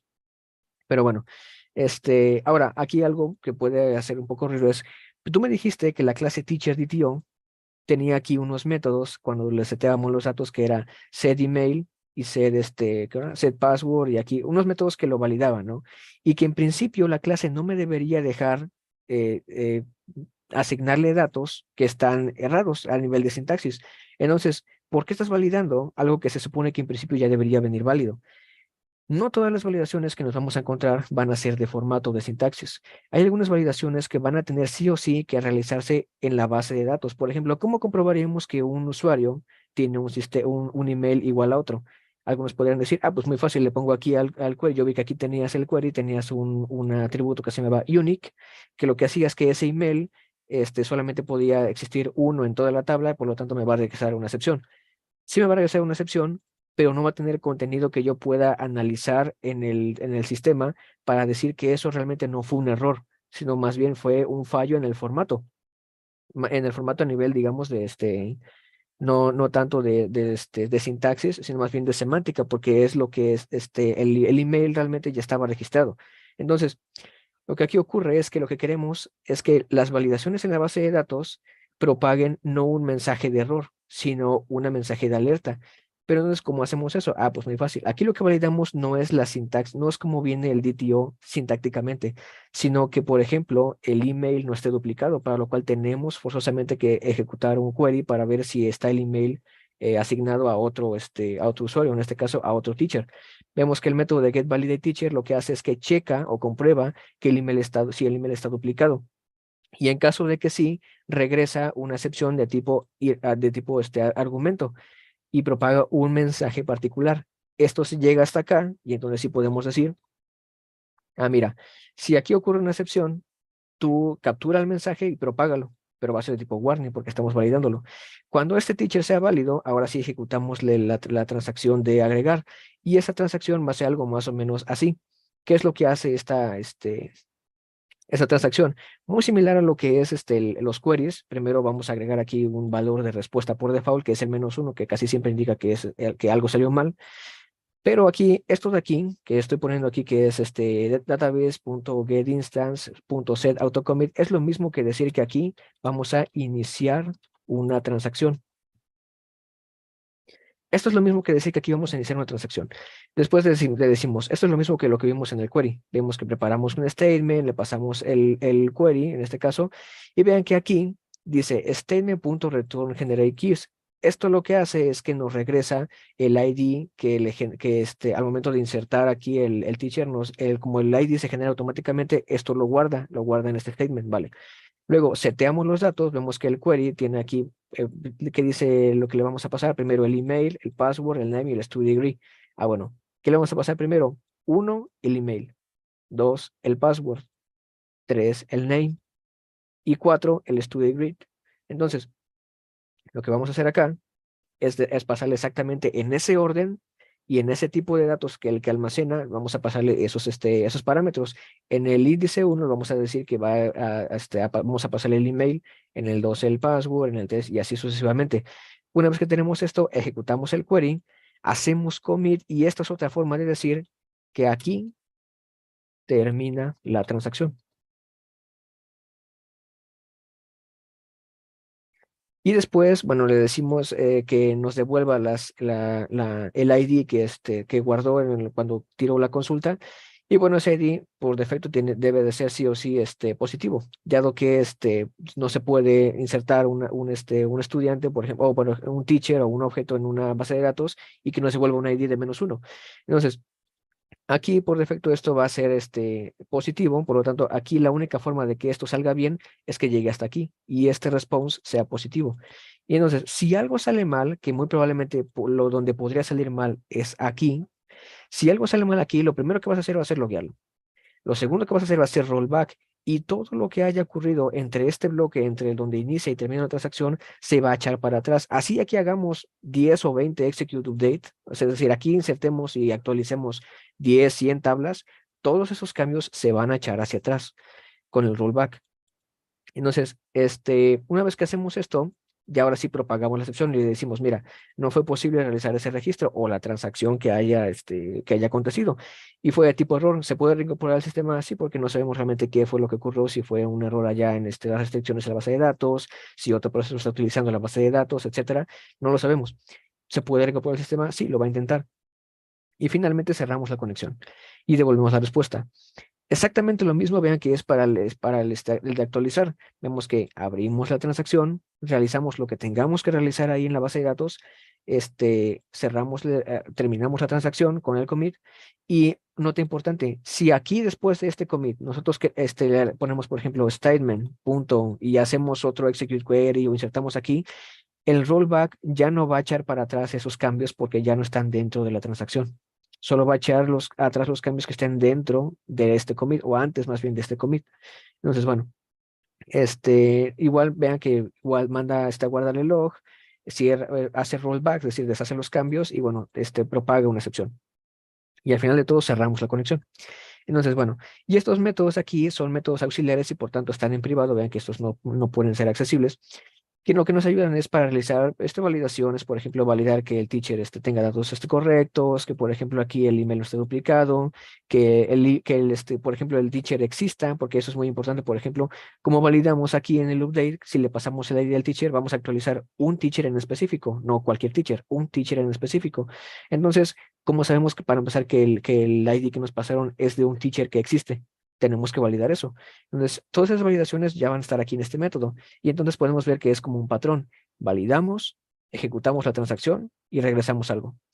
Y si algo sale mal, lo propagamos. Y eso es todo. ¿Y cómo pasa o qué es lo que va a pasar en el frontend? Bueno, lo que va a ocurrir es, nada más quiero ver aquí que todo se haya guardado correctamente, ahí está. ¿Qué es lo que va a pasar en el frontend? Vamos a implementar lo que es el login controller. De hecho, cómo se hacen las ventanas realmente es bastante sencillo. Yo aquí, por ejemplo, voy a abrir VLogin, que es la vista de login. Le doy doble clic y si a ustedes no les carga ahorita el Builder, como me va a cargar a mí, me avisan para que ahorita lo configuremos o les diga cómo lo van a configurar.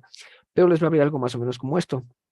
Entonces, esta ventana de aquí, no sé si ustedes ya han utilizado SendBuilder o han diseñado algo con el SendBuilder, pero realmente creo que por defecto viene con el Launcher Pane.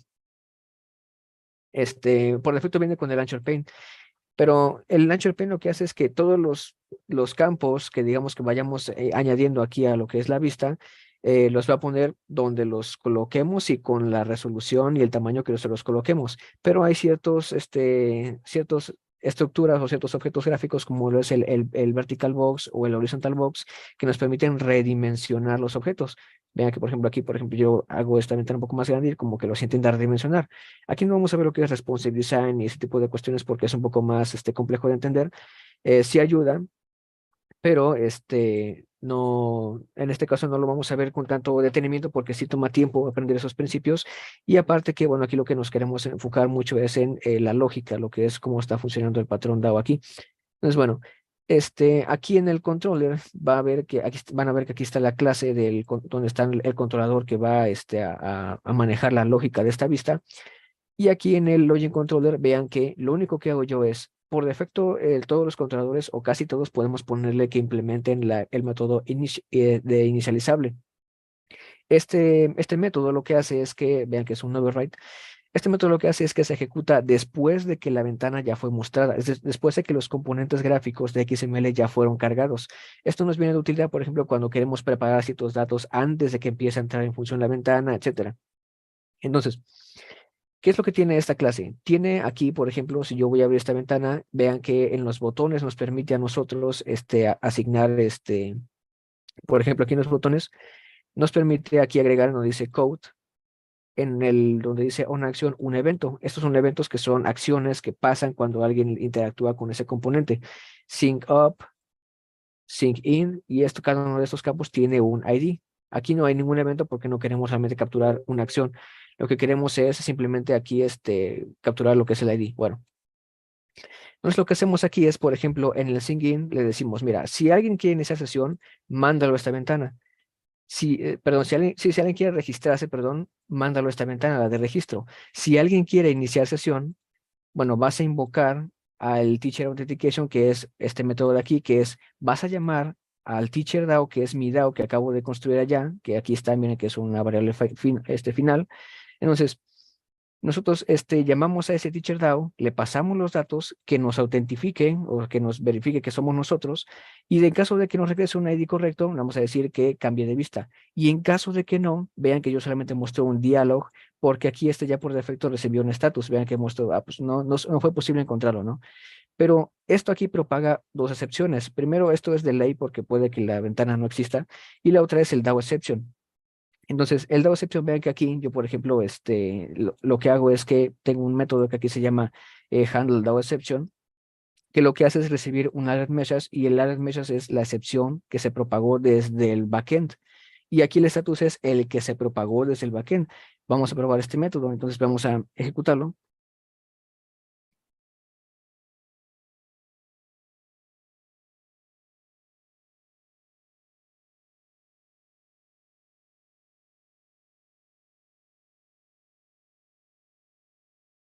Y vean que me soltó esta ventana de aquí. Y por ejemplo, yo voy a mandar estos datos así vacíos, ¿vale? Ahora, no, este mensaje era exactamente el mismo que estaba aquí en el teacher de tío, que estaba acá, es exactamente el mismo, porque la excepción se propagó desde aquí hasta allá, pero sin revelar detalles de la implementación. Ahora, quiero que vean qué es lo que va a pasar, por ejemplo, si yo ingreso, o bueno, voy a registrarme con aquí una cuenta falsa, por ejemplo, pedro@gmail.com, Pedro, y 1, 2, 3, 4, ¿no? Por ejemplo. Y me registro, ok. Entonces, a la hora de registrarme ya me va a soltar esta ventana y yo quiero ahora editar mi perfil. Pero ahora voy a provocar una excepción todavía más riesgosa. Voy a decirle aquí que a mi archivo de propiedades que ahora va a intentar ingresar con este usuario que no existe.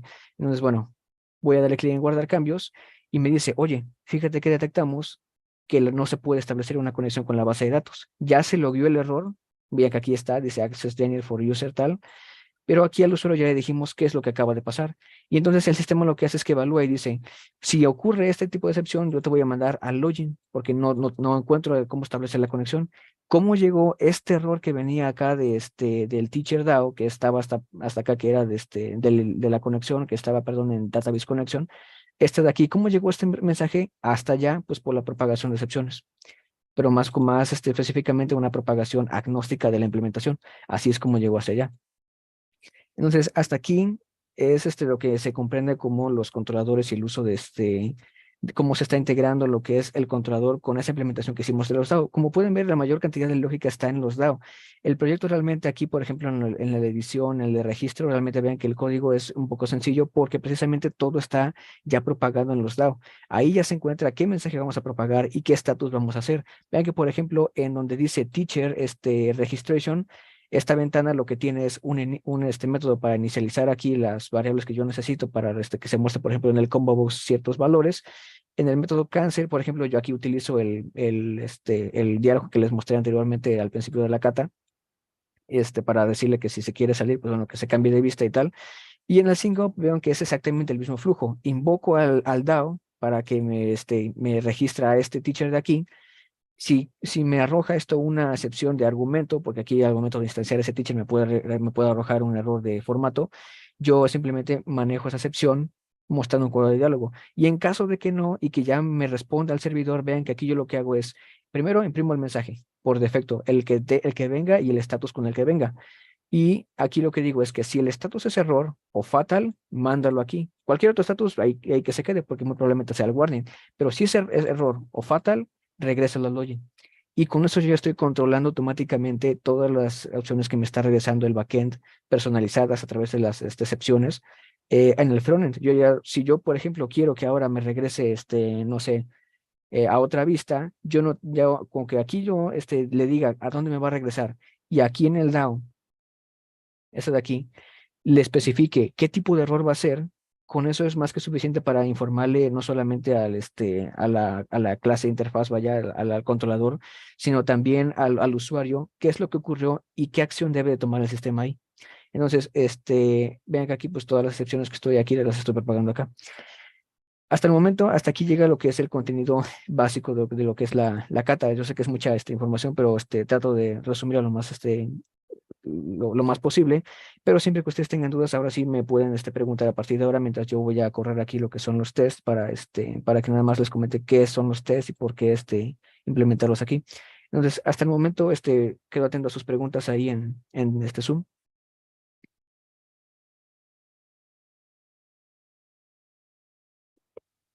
Una pregunta que me llegó acá del YouTube dice que qué pasa cuando tenemos muchas escenas y en un mismo patrón de MVVM.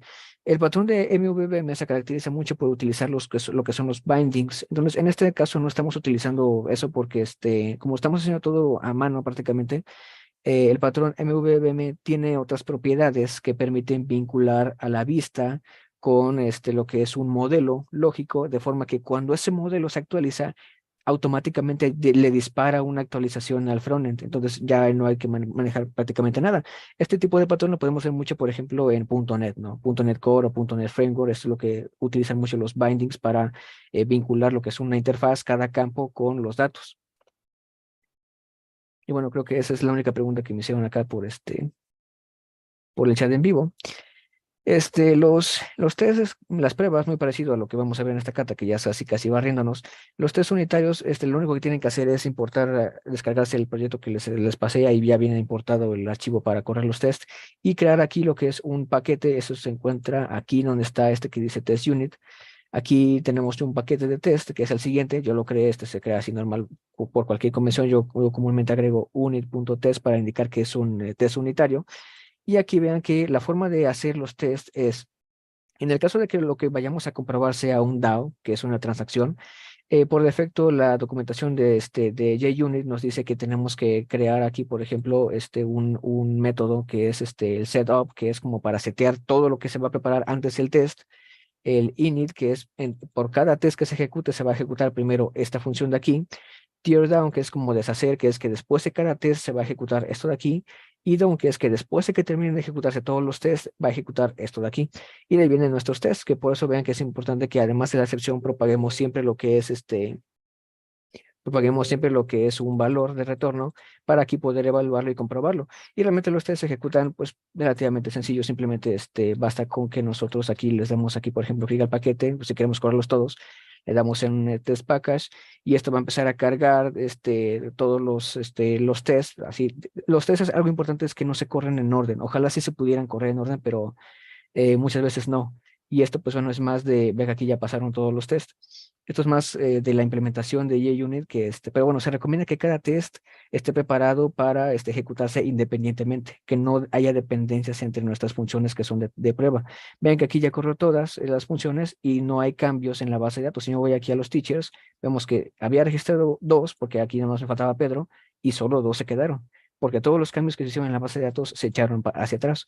Y realmente aquí lo único que usamos es utilizar los métodos de DAO, los de agregar, los de registrar, etcétera. Creo que hay otra duda que dice, ¿el DTO es parecido al pollo? Bueno, POGO. Sí, sí, ¿en qué cambian? Ok. Lo que esta de POGJO o POJO, también como se le conoce, alude al desarrollo sin dependencias, o en este caso sin utilizar librerías, frameworks, etcétera. Los sitios efectivamente harían referencia a lo que es un POGO o un POJO. Aquí vamos a ver aquí los sitios que los tenía por aquí. Aquí están. Estos sitios los estamos haciendo todos nosotros. Vean que las validaciones las estamos haciendo nosotros. Los reyes los hicimos nosotros. Esto de aquí, la propagación de excepciones la hicimos nosotros. ¿Por qué? Porque en otros enfoques van a ver que, por ejemplo, en .NET ya hay algo que se llama annotations, que son como unos corchetes que se le ponen aquí arriba a los atributos, perdón, hasta acá arriba, se le ponen aquí arriba a los atributos unos como corchetes, algo así. Y ya, por ejemplo, validas, por ejemplo, not blank spaces, por ejemplo. Y lo que valida es que este atributo de aquí no tenga espacios en blanco. Entonces ahí ya estamos utilizando lo que son las anotaciones y otras dependencias y otras librerías para hacer esa tarea. Aquí todo lo estamos haciendo con nuestro código y estamos personalizando nuestras propias excepciones y nuestras propias reglas de validación. No sé si tengan otra duda.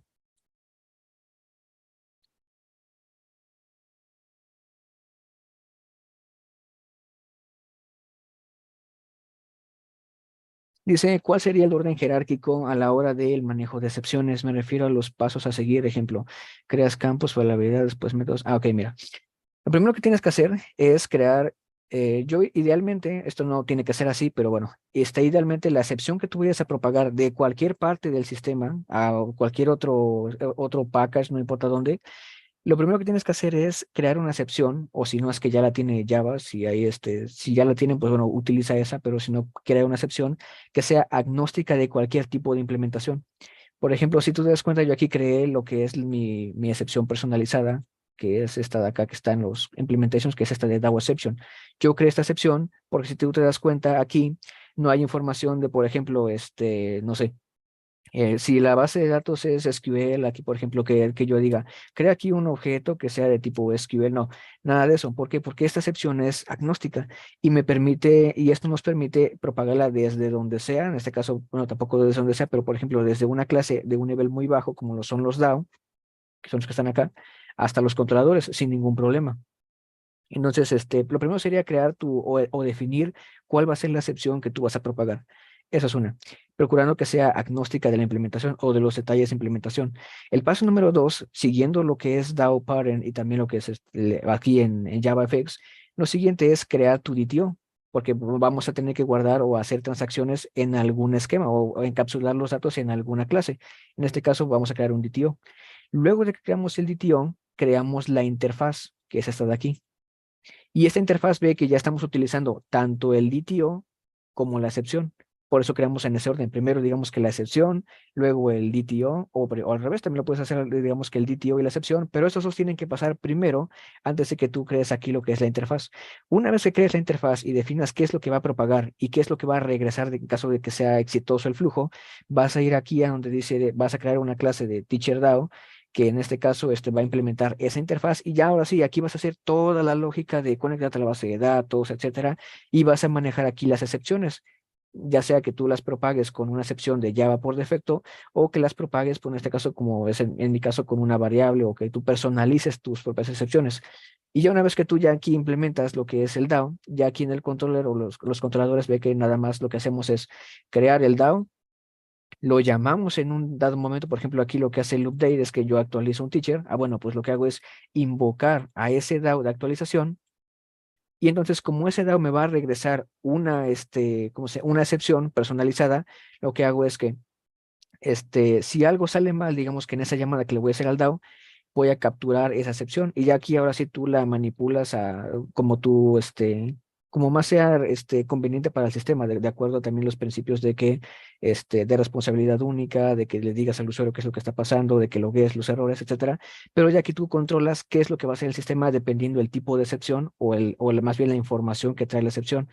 Y entonces ya aquí tú ya controlas todo el flujo del controlador, pero ve que aquí en ningún momento yo le digo, si tienes aquí una excepción de SQL exception, bueno, pues ve, no, aquí solo le digo, si el servidor, o en este caso el backend te dijo que algo salió mal, bueno, pues ve a esta vista. Y si el backend te dijo que algo salió terrible, regresa al login. Y entonces así es como yo estoy como que personalizando. Entonces, primero, el teacher DTO y la excepción, o al revés, la excepción y luego el teacher DTO, la interfaz, luego creas tu DAO para aplicar esa interfaz, ahí va a ir tu lógica, y ya por último lo integras con las vistas.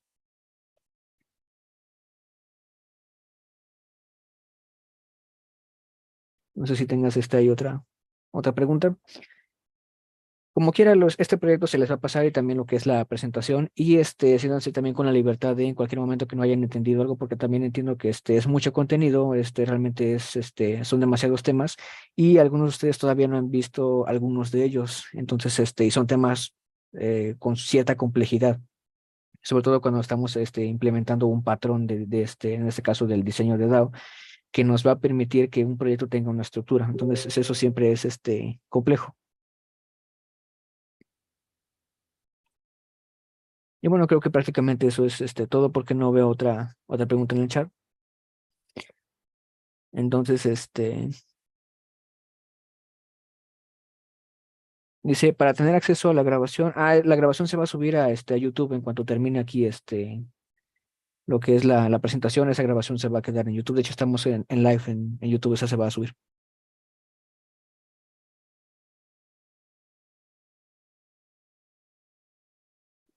Bueno, creo que eso sería todo. Entonces, me comentan aquí que estamos ya sobre el tiempo. Entonces, Maestro Juan Carlos, si gusta agregar algo.